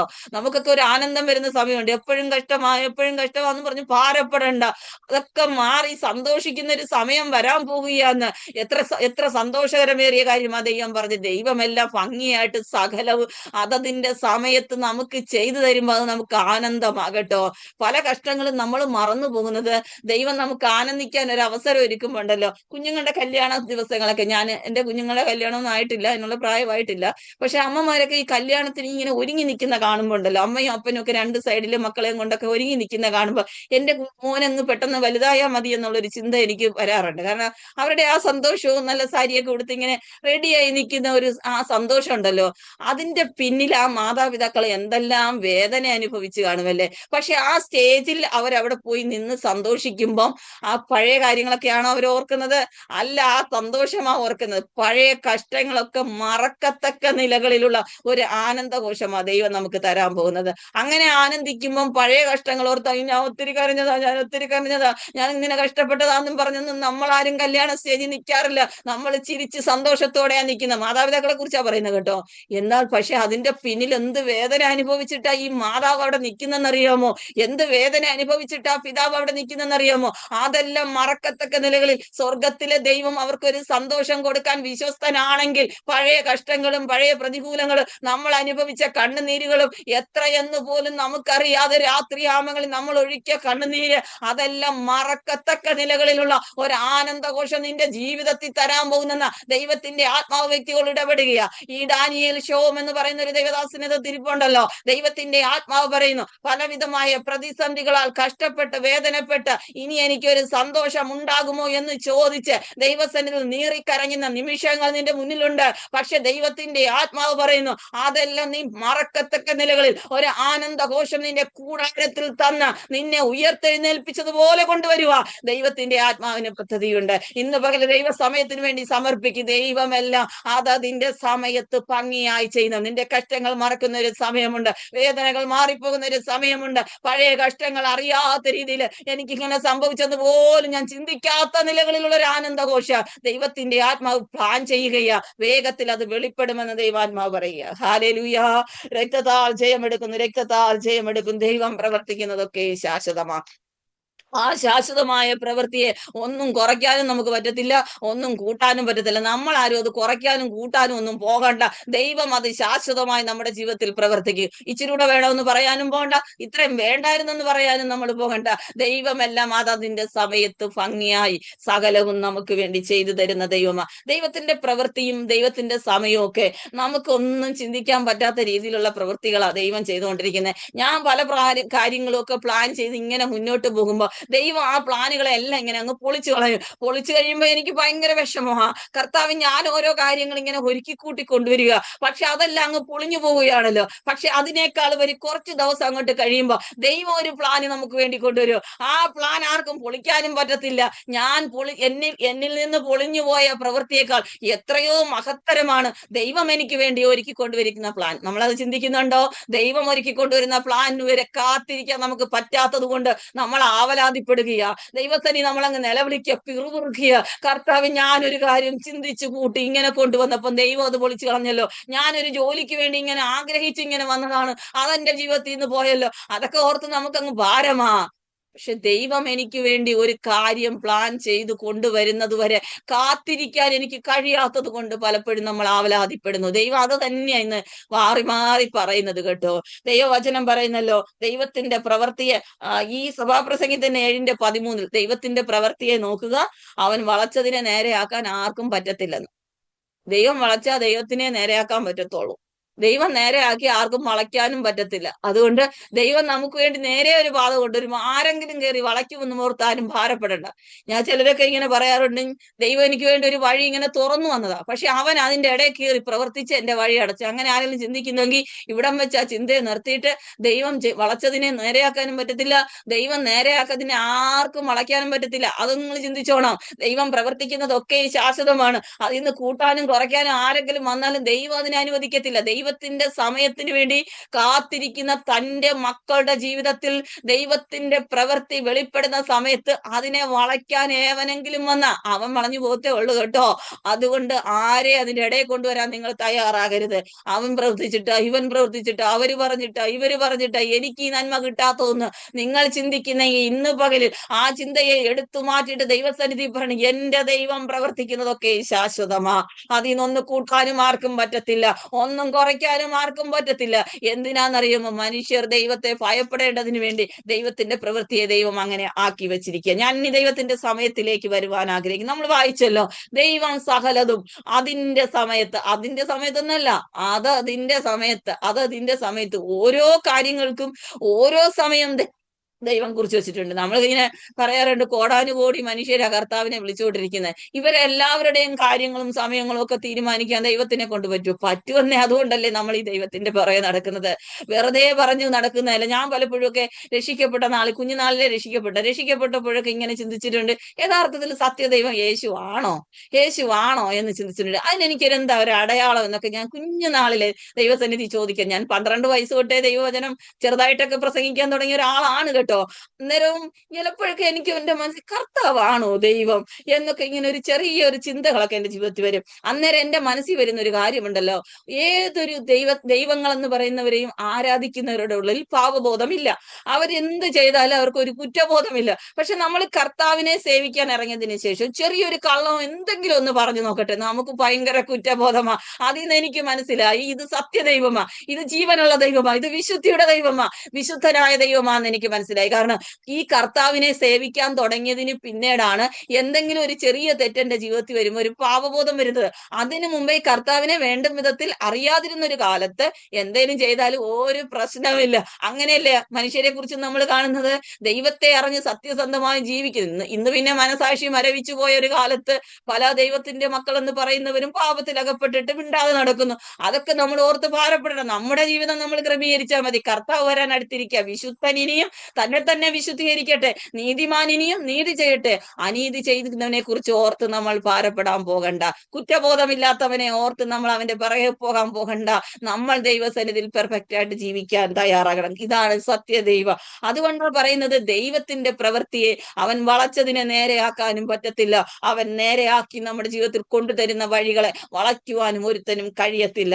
ദൈവത്തിന്റെ സമയത്താണ് ദൈവം പ്രവർത്തിക്കുന്നത്. നമുക്കറിയാം, ഗലാത്യർ 4:4 വായിക്കുന്നു, കാലസമ്പൂർണത വന്നപ്പോൾ കർത്താവ് സ്ത്രീയുടെ മകനായിട്ട് ജനിച്ചു. അതിനുപോലും ഒരു പെർഫെക്റ്റ് ടൈം ഉണ്ടായിരുന്നു. കർത്താവ് ഈ ലോകത്തിൽ വരാൻ പോലും ഒരു പ്രത്യേക സമയം ദൈവം കുറിച്ച് വെച്ചിരുന്നു. രണ്ടാമത്, പരിശുദ്ധാത്മാവിനെ അയച്ചതും ഒരു പെർഫെക്റ്റ് ടൈമിലാ കേട്ടോ. അപ്പോസ്തലപ്രവൃത്തി 2 ഞാനിങ്ങനെ ചിന്തിക്കാറുണ്ട്, കർത്താവ് ഉയർത്തെഴുന്നേറ്റ് അങ്ങ് പോയല്ലോ, അന്നേരം തന്നെ ഈ പരിശുദ്ധാത്മാവിനെ കൊടുത്താൽ എന്തായിരുന്നു കുഴപ്പം? കുറെ നാൾ കാത്തിരുന്ന് പ്രാർത്ഥിച്ചപ്പോഴാണല്ലോ കർത്താവ് കൊടുത്തത്. കർത്താവ് നേരത്തെ പറഞ്ഞു, നിങ്ങൾ ഇവിടെ നിന്ന് കാത്തിരുന്ന് പ്രാർത്ഥിക്കണം, ഞാൻ പരിശുദ്ധാത്മാവിനെ അയക്കാം. അത് ദൈവത്തിന്റെ ഒരു സമയമായിരുന്നു, അല്ലാതെ നമ്മൾ വിചാരിക്കുന്ന സമയത്തല്ല. പരിശുദ്ധാത്മാവിനെ പ്രാപിക്കാത്ത ആരെങ്കിലും ഇവിടെ കേൾക്കുന്നുണ്ടെങ്കിൽ കർത്താവ് നിങ്ങൾക്ക് അഭിഷേകം തരാൻ ആഗ്രഹിക്കുക കേട്ടോ. അതിനുവേണ്ടി നമ്മളും കൂടെ ഒന്ന് ആഗ്രഹിക്കണം എന്നുള്ളതേ ഉള്ളൂ. ദൈവസന്നിധിയിൽ നമ്മളെ സമർപ്പിക്കണം എന്നേ ഉള്ളൂ. അഭിഷേകത്താൽ കർത്താവ് നിറയ്ക്കുക. അതിനൊരു പെർഫെക്റ്റ് ടൈം. ദൈവം ഒരു വാഗ്ദത്തം ചെയ്താൽ അത് നിവർത്തിച്ചു തരാൻ ദൈവത്തിന് ഒരു പ്രത്യേക സമയമുണ്ട്. ഒത്തിരി വാഗ്ദത്തങ്ങളൊക്കെ കേട്ട് അത് നിവർത്തിക്കുന്നില്ലല്ലോ എന്നോർത്ത് ആരെങ്കിലും ഭാരപ്പെടുന്നെങ്കിൽ, എല്ലാ വാഗ്ദത്തങ്ങൾക്കും ഒരു പെർഫെക്റ്റ് ടൈം കർത്താവ് വെച്ചിട്ടുണ്ട്. ആ സമയത്തെ ദൈവം നമുക്കത് നിവർത്തിച്ചു തരും. അതുവരെ വെയിറ്റ് ചെയ്യാൻ നമ്മൾ തയ്യാറാകാതെ ദുർവാശി കാണിക്കരുതെന്നാണ് ഇന്ന് പകലിൽ ദൈവം നമ്മളോട് പറഞ്ഞത്. നമുക്കറിയാം, ശിഷ്യന്മാർ പടകിൽ കയറി യാത്ര ചെയ്തു. കാറ്റ് പ്രതികൂലമായി അവരുടെ മേൽ വന്നു. യേശു നിർജ്ജന പ്രദേശത്ത് പോയി പ്രാർത്ഥിച്ചുകൊണ്ടിരിക്കുക. അദ്ദേഹം വേഗത്തിൽ അങ്ങ് പ്രാർത്ഥിച്ചുകൊണ്ടിരുന്നാ മതിയല്ലോ. ഞങ്ങൾ ഇവിടെ കാറ്റ് കൊണ്ട് വലയുന്നു, വരണേ വരണേ വരണേ എന്ന് പറഞ്ഞിട്ട് കർത്താവ് വന്നോ? ഇല്ല. അവിടെ ഞാൻ വായിച്ചത് നിങ്ങൾക്കറിയാമോ? ലൂക്കോസിന്റെ മത്തായിയുടെ സുവിശേഷം 14-ാം അധ്യായം 25-ാം വാക്യത്തിൽ വായിക്കുന്ന രാത്രിയിലെ 4-ാം യാമത്തിൽ കർത്താവ് കടലിന്മേൽ കൂടെ നടന്നു വന്നെന്ന്. ഈ 3 യാമങ്ങളിലും കർത്താവ് എവിടെയായിരുന്നു? 1-ാം യാമത്തിൽ വന്നെങ്കിൽ ഇത്രയും കാറ്റ് അനുഭവിക്കേണ്ടി വരും. അല്ല 2-ാം യാമത്തിലെങ്കിലും ഒന്ന് വന്നായിരുന്നെങ്കിൽ, അത് നമ്മുടെ വിചാരവാ, 3-ാം യാമത്തിലെങ്കിലും വന്നായിരുന്നെങ്കിൽ ഇത്രയും കഷ്ടം അനുഭവിക്കേണ്ടി വരുമായിരുന്നു. ഇല്ല, കർത്താവ് ആ സമയത്തെ വരത്തുള്ളൂ. നമ്മൾ മുങ്ങിപ്പോകുമെന്ന് തോന്നുന്ന ആ നിമിഷം ഉണ്ടല്ലോ, ഇനി ഒരു പ്രതീക്ഷയും ഇല്ല. 4-ാം യാമമായി കർത്താവിനെ വിളിച്ചിട്ട് കർത്താവും വരുന്നില്ല. എവിടെയാണെന്ന് പോലും ഞങ്ങൾക്കും അറിയത്തില്ല. അതുകൊണ്ട് കർത്താവെ നീ എവിടെയാ? ഞാൻ വിളിച്ചിട്ടൊന്നും വിളി കേൾക്കുന്നില്ലെന്ന് ഓർത്ത് ഞാനിപ്പോ മുങ്ങുമേന്ന് പറഞ്ഞ് ഇങ്ങനെ മുങ്ങാൻ പോകുമ്പോഴാണ് കർത്താവ് വന്നിട്ട് പതുക്കെ പിടിച്ചിങ്ങ് കയറ്റുന്നത്. ആദ്യത്തെ യാമത്തിലേ വന്ന് പിടിച്ചു കയറ്റിയായിരുന്നെങ്കിൽ പറയൂ അത് സ്വാഭാവികമെന്ന് ശിഷ്യന്മാര് തന്നെ പറഞ്ഞേനെ അല്ലേ. 1-ാം യാമത്തിൽ ഇങ്ങനെ ആദ്യമേ ഇങ്ങനെ വന്ന് കർത്താവ് പിടിച്ചു കയറ്റിയായിരുന്നേ അത് സ്വാഭാവികം. ഞാനങ്ങ് ഇങ്ങനെ ആ കാറ്റ് കൊണ്ട് ഇങ്ങനെ വന്നപ്പോഴേ എനിക്ക് ഒരു രക്ഷ കിട്ടിയാൽ ഞാൻ ആ പ്രതികൂലത്തിന്റെ തീഷ്ണത മനസ്സിലാക്കത്തില്ല. ദൈവത്തിന്റെ പ്രവൃത്തിയുടെ ആ മഹത്വം നമ്മൾ മനസ്സിലാക്കത്തില്ല. 4-ാം യാമം വരെ കർത്താവ് വരാതിരുന്നതിനും ദൈവത്തിനൊരു പ്രത്യേക ഉദ്ദേശമുണ്ട്. നമ്മുടെ പ്രതികൂലങ്ങളുടെ നടുവിൽ അങ്ങറ്റം പറ്റുമ്പം കർത്താവ് വന്ന് പ്രവർത്തിക്കുന്നത് നമ്മൾ കണ്ടിട്ടുണ്ടോ? എല്ലാം അസ്തമിച്ചമെന്ന് പറയുമ്പോഴാ കർത്താവിന്റെ ഒരു പ്രവൃത്തി വെളിപ്പെടുന്നത്. മരുന്ന് കൊണ്ടും നിവൃത്തിയില്ല, ഡോക്ടറെ കൊണ്ടും നിവൃത്തിയില്ല, വൈദ്യന്മാർ മാറി മാറി വന്നിട്ടും നിവൃത്തിയില്ല, ഇനി എനിക്ക് ഒന്നുമില്ലെന്നും പറഞ്ഞ് സമർപ്പിച്ച് ദൈവസന്നിധി സമർപ്പിക്കുമ്പോൾ അന്നേരം ഒരു ദൈവപ്രവൃത്തി വെളിപ്പെടും കേട്ടോ. അന്നേരം ഒരു ദൈവപ്രവൃത്തി വെളിപ്പെടും.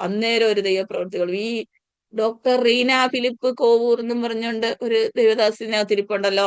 ദൈവത്തിന്റെ ആത്മാവ് പറയുന്നു 4-ാം യാമത്തിൽ ഒരു ദൈവപ്രവൃത്തി വെളിപ്പെടുന്നുണ്ട്. സകല പ്രതികൂലങ്ങളും തികയുന്ന ഒരു സമയമുണ്ട് കേട്ടോ. പ്രതികൂലങ്ങളുടെ നടുവിൽ കാറ്റ് അടിച്ച് നിന്റെ ജീവിതത്തെ, പടകിനെ നശിപ്പിച്ചു കളയുവാൻ പദ്ധതികൾ ധാരാളമായി ഒരുങ്ങി വരുന്നുണ്ട്. പക്ഷെ അതിന്റെ നടുവിലും കർത്താവിന്റെ ഒരു ശക്തി എന്റെ ജീവിതത്തിൽ വെളിപ്പെടുന്നില്ലല്ലോ എന്നോർത്ത് നീ ഭാരപ്പെടണ്ട. നിന്നെ മുക്കിക്കളയാൻ ദൈവത്തിന്റെ ആത്മാവ് അനുവദിക്കത്തില്ല. അതേ നിമിഷത്തിൽ മുങ്ങിപ്പോകുമെന്ന് നീ ചിന്തിച്ച് തകർന്നു പോകുമെന്ന് പറഞ്ഞ് നീ നിലവിളിക്കുന്ന അതേ നിമിഷത്തിൽ ഒരു ദൈവപ്രവൃത്തി വെളിപ്പെടും. ദൈവം സകലവും അതതിന്റെ സമയത്ത് ഭംഗിയായി ചെയ്യും. ദേവദാസിയെ, നിങ്ങൾ തക്ക സമയത്ത് വന്ന് വിടിവിച്ച് പുറത്തു കൊണ്ടുവരുവാൻ ദൈവത്തിന് പദ്ധതിയുണ്ട്. ഈ ലോകത്തിൽ നിങ്ങൾ ആശ്രയിക്കുന്ന പല ശക്തികളും അത് ശക്തി ക്ഷയിച്ച് നശിച്ച് എനിക്ക് ഇനി ശക്തിയില്ല കർത്താവേ, അങ്ങ് മാത്രമേ വളർന്ന് പറയുന്ന ഒരു നിമിഷം നിന്റെ ജീവിതത്തിൽ വരും. അന്നേരം ഒരു ദൈവപ്രവൃത്തി വെളിപ്പെടുമെന്ന ദൈവത്തിന്റെ ആത്മാവ് ഇന്ന് പകലിൽ ആലോചന അറിയിക്കുക. കർത്താവിന്റെ നാമം ഇന്ന് പകലിൽ മഹത്വപ്പെടുമാറാട്ടെ. നമുക്കറിയാവുന്ന വചനഭാഗങ്ങൾ തന്നെയാണ് ഞാൻ എടുത്തിരിക്കുന്നത് കേട്ടോ. ലൂക്കോസിന്റെ സുവിശേഷം 5-ാം അധ്യായത്തിൽ പത്രോസ് മീൻ പിടിക്കാൻ വേണ്ടി വല എറിഞ്ഞ ഒരു സമയം നമുക്കറിയാം. രാത്രി മുഴുവനും അധ്വാനിച്ചെന്നാണ് നമ്മൾ വായിക്കുന്നത്. ഞാൻ ആ ഭാഗങ്ങളൊന്നും എടുത്തു പറയാത്തത് നമുക്കെല്ലാം കാണാപ്പാടം അറിയാവുന്നത് കൊണ്ടാണ്. നമുക്കറിയാം രാത്രി മുഴുവനും അധ്വാനിച്ചിട്ട് ഒന്നും കിട്ടിയില്ല. അപ്പൊ രാവിലെ എണീച്ച് ഇനി ഒന്നും കിട്ടാൻ സാധ്യതയില്ലെന്നും പറഞ്ഞ് വല കഴുകുകയായിരുന്നു. അവിടെ വല കഴുകുകയായിരുന്നു എന്ന് പറയുമ്പം അവരുടെ ആ പ്രവൃത്തിയെ മതിയാക്കിയിട്ട് പോവുകയായിരുന്നു. എല്ലാ ഡ്യൂട്ടിയും കഴിഞ്ഞിട്ട് നമ്മൾ ആ ഡ്യൂട്ടി ഡ്രസ്സ് മാറ്റിയിട്ട് നമ്മുടെ ഡ്രസ്സ് മാറ്റുമ്പോഴായിരിക്കും സൂപ്പർ മേളിലിരിക്കുന്ന ഓഫീസർ വന്ന് പറയുക ഇപ്പം പോകണ്ട, അടുത്ത ഒരു ഡ്യൂട്ടി കൂടെ ചെയ്തിട്ട് പോയാൽ മതി, ഇന്ന ആള് ഈ ഡ്യൂട്ടിക്ക് ഇപ്പം വരത്തില്ല, അതുകൊണ്ട് ഇതും കൂടെ കഴിഞ്ഞിട്ട് പോയാൽ മതി എന്ന് പറയുമ്പോൾ നമുക്ക് എന്തായിരിക്കും ഫീലിങ്? നമ്മുടെ ഡ്യൂട്ടിയും കഴിഞ്ഞ് എത്രയും പെട്ടെന്ന് വീട്ടിൽ പോയി റെസ്റ്റ് എടുക്കാമെന്നും പറഞ്ഞ് നമ്മൾ ഇരിക്കുമ്പോഴായിരിക്കും ഡ്യൂട്ടിയിലെ വലിയ ആൾക്കാർ വന്ന് പറയുക ഈ ഒരു ഡ്യൂട്ടി കൂടെ ചെയ്തിട്ട് പോയാൽ മതി. ഡ്രസ്സ് ഒന്ന് മാറ്റി കഴിഞ്ഞു. അപ്പൊ നമ്മൾ എന്തോ പറയും? ഞാൻ ഡ്രസ്സും മാറ്റി കഴിഞ്ഞു, എനിക്ക് പോകാതിരിക്കാൻ പറ്റത്തില്ല, എന്റെ വീട്ടിൽ പണിയുണ്ട്, എന്റെ ഡ്യൂട്ടി ഞാൻ ചെയ്തു, വേറെ പണി നോക്കെന്ന് പറഞ്ഞ് നമ്മൾ പോകുന്നത് പോലെ പത്രോസ് പോയായിരുന്നെങ്കിൽ, പത്രോസ് വല കഴുകുക എന്ന് പറഞ്ഞാൽ അതിന്റെ അർത്ഥം ഇന്ന് മീൻ പിടിക്കാൻ എന്നെ കൊണ്ട് പറ്റത്തില്ല, വല കഴുകി വൃത്തിയാക്കി അങ്ങോട്ട് വെക്കുക, വീട്ടിൽ പോയി കിടന്ന് ഉറങ്ങുക. ഇത് മാത്രമേ ഉള്ളൂ പത്രോസിന്റെ ചിന്ത. എല്ലാ പ്രവൃത്തികളും അസ്തമിച്ചു, എനിക്ക് ഇനി മീൻ പിടിക്കാൻ പറ്റത്തില്ലെന്ന് പറഞ്ഞ സമയത്ത് കർത്താവ് എന്ന് പറയാ ആഴത്തിലേക്ക് നീക്കി മീൻപിടുത്തത്തിന് വല ഇറക്കാൻ. ഇതല്ലേ നമ്മുടെയൊക്കെ പലരുടെയും അവസ്ഥ? നമ്മുടെയൊക്കെ ജീവിതത്തിൽ എല്ലാം അസ്തമിച്ചു, ഇനി ഒന്നും പറ്റത്തില്ല, ഇനി ഞാൻ ഒന്നും ചെയ്യുന്നില്ല, എനിക്കിനി വയ്യെന്ന് പറയുന്ന ഒരു സമയം വരുമ്പോഴാണ് കർത്താവിന്റെ ഒരു വലിയ പ്രവൃത്തി. അതെന്തിനാ അങ്ങനെ വരുന്നതെന്നറിയാമോ? നമ്മൾ പുകഴാതിരിക്കാൻ. നമുക്ക് ആരോഗ്യവും ഒരു ബുദ്ധിമുട്ടും ഇല്ല, നമ്മൾ ചെയ്യുന്നതെല്ലാം അങ്ങ് സാധിച്ചുകൊണ്ട് പോയാല് നമുക്ക് ഭയങ്കര പുകഴ്ച. നമ്മൾ മനുഷ്യരല്ലേ, നമ്മളങ്ങ് പുകഴ്ന്നുകൊണ്ടിരിക്കും. നമ്മൾ എല്ലാ കാര്യങ്ങളും പെർഫെക്റ്റ് ആയിട്ട് ചെയ്ത് എല്ലാം സാധിക്കുന്നു എന്ന് കണ്ടു കഴിഞ്ഞാൽ ഞാൻ ഉൾപ്പെടെയുള്ള എല്ലാ മനുഷ്യർക്കും ഉള്ള ഒരു സ്വഭാവം എന്ന് പറയുന്നത് സ്വയം പുകഴ്ച എന്ന് പറയുന്നത് ദൈവത്തിന് അത് ഒട്ടും ഇഷ്ടമല്ലാത്തൊരു കാര്യം. ദൈവം എപ്പോഴും പറയും ഞാൻ എന്റെ മഹത്വം മറ്റൊരുത്തനും വിട്ടുകൊടുക്കത്തില്ല, ഞാൻ എന്റെ സ്തുതി ഒരു വിഗ്രഹങ്ങൾക്കും വിട്ടുകൊടുക്കത്തില്ല. അങ്ങനെയെങ്കിൽ നമുക്കും വിട്ടുതരുന്ന ദൈവമല്ല. നമ്മൾ ദൈവത്തെ മഹത്വപ്പെടുത്താൻ വേണ്ടിയിട്ടാണ് പലപ്പോഴും പ്രതികൂലങ്ങൾ, പ്രയാസങ്ങൾ ഏറി വരുന്നത്, ദൈവം പ്രവർത്തിക്കാൻ താമസിക്കുന്നത്.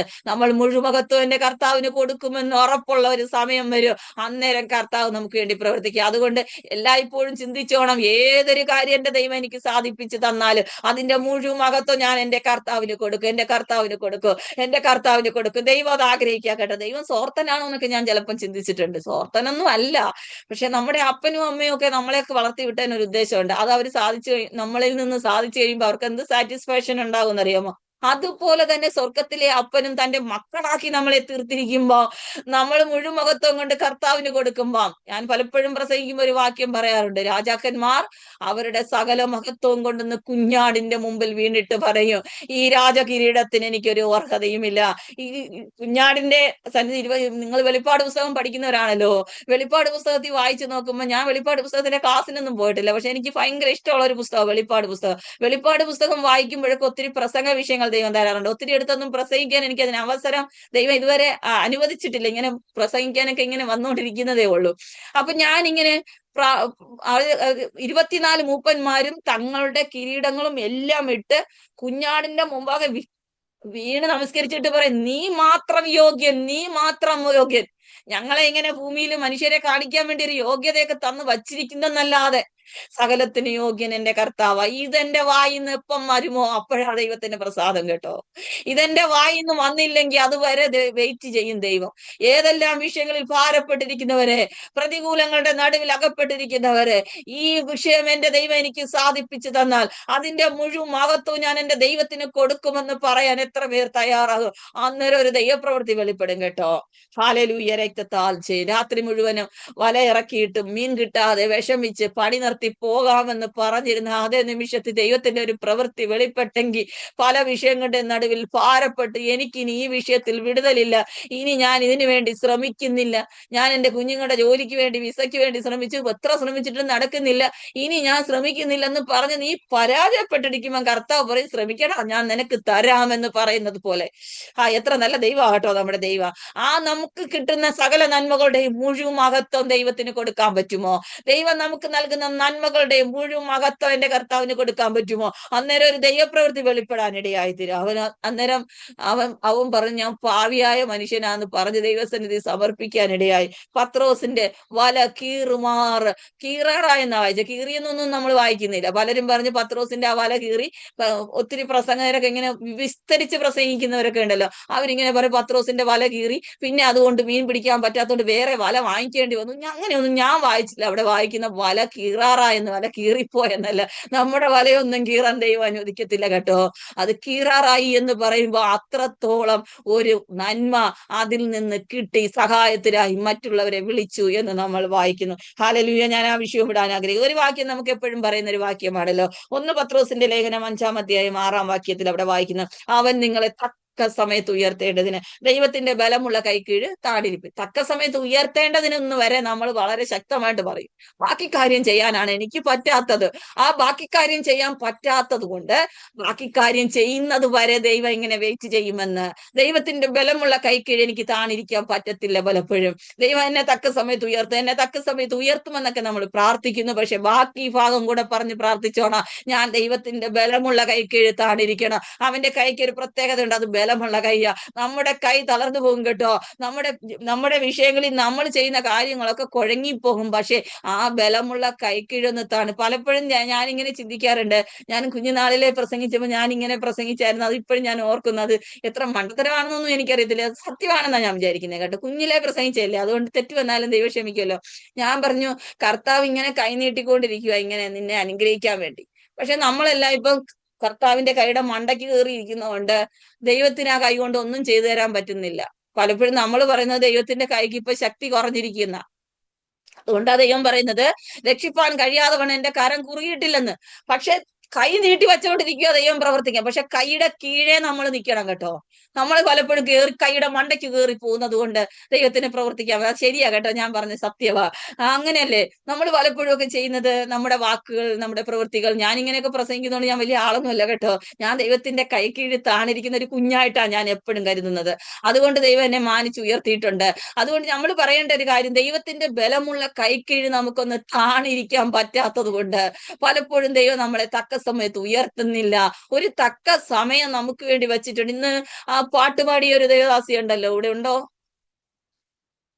മിനി ഇവാൻസൺ കണ്ണൂർ.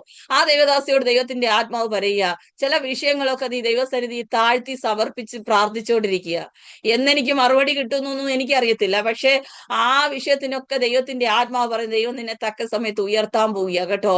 ചില പ്രത്യേക വിഷയങ്ങളിലൊക്കെ ദൈവത്തിന്റെ വലിയ അത്ഭുതങ്ങൾ നിന്റെ കുടുംബത്തിൽ നടക്കാൻ പോവുക. പല വ്യക്തികളും നിന്റെ കുടുംബത്തെ നോക്കി നിന്ദിക്കുകയും പ്രതികൂലങ്ങളിൽ അകപ്പെടുത്തുവാൻ ശ്രമിക്കുകയും പലരുടെ മുമ്പിൽ നിന്നെ തരം താഴ്ത്താൻ ശ്രമിക്കുകയൊക്കെ ചെയ്ത ഒരു അനുഭവത്തെ ദൈവത്തിന്റെ ആത്മാവ് കാണിക്കുക.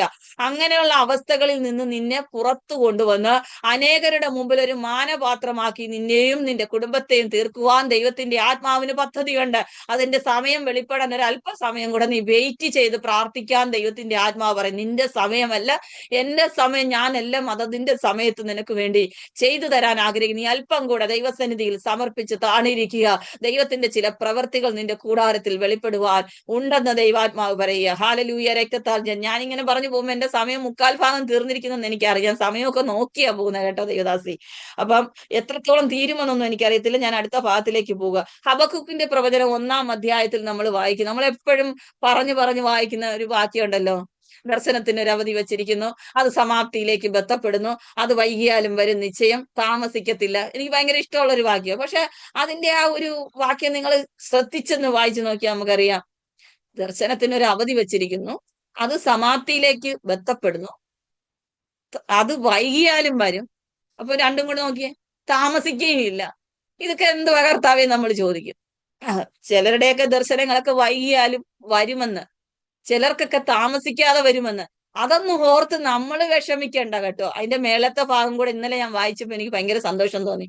അവിടെ എഴുതിയിരിക്കുന്ന, യഹോവ എന്നോട് ഉത്തരം അരുളിയത്, നീ ദർശനം എഴുതണം, ഓടിച്ചു വായിപ്പാൻ തക്കവണ്ണം അത് പലകയിൽ തെളിവായി വെക്കണം. എത്രയോ ദർശനങ്ങൾ ദൈവം തന്ന് നമ്മൾ മറന്നുപോയില്ലേ?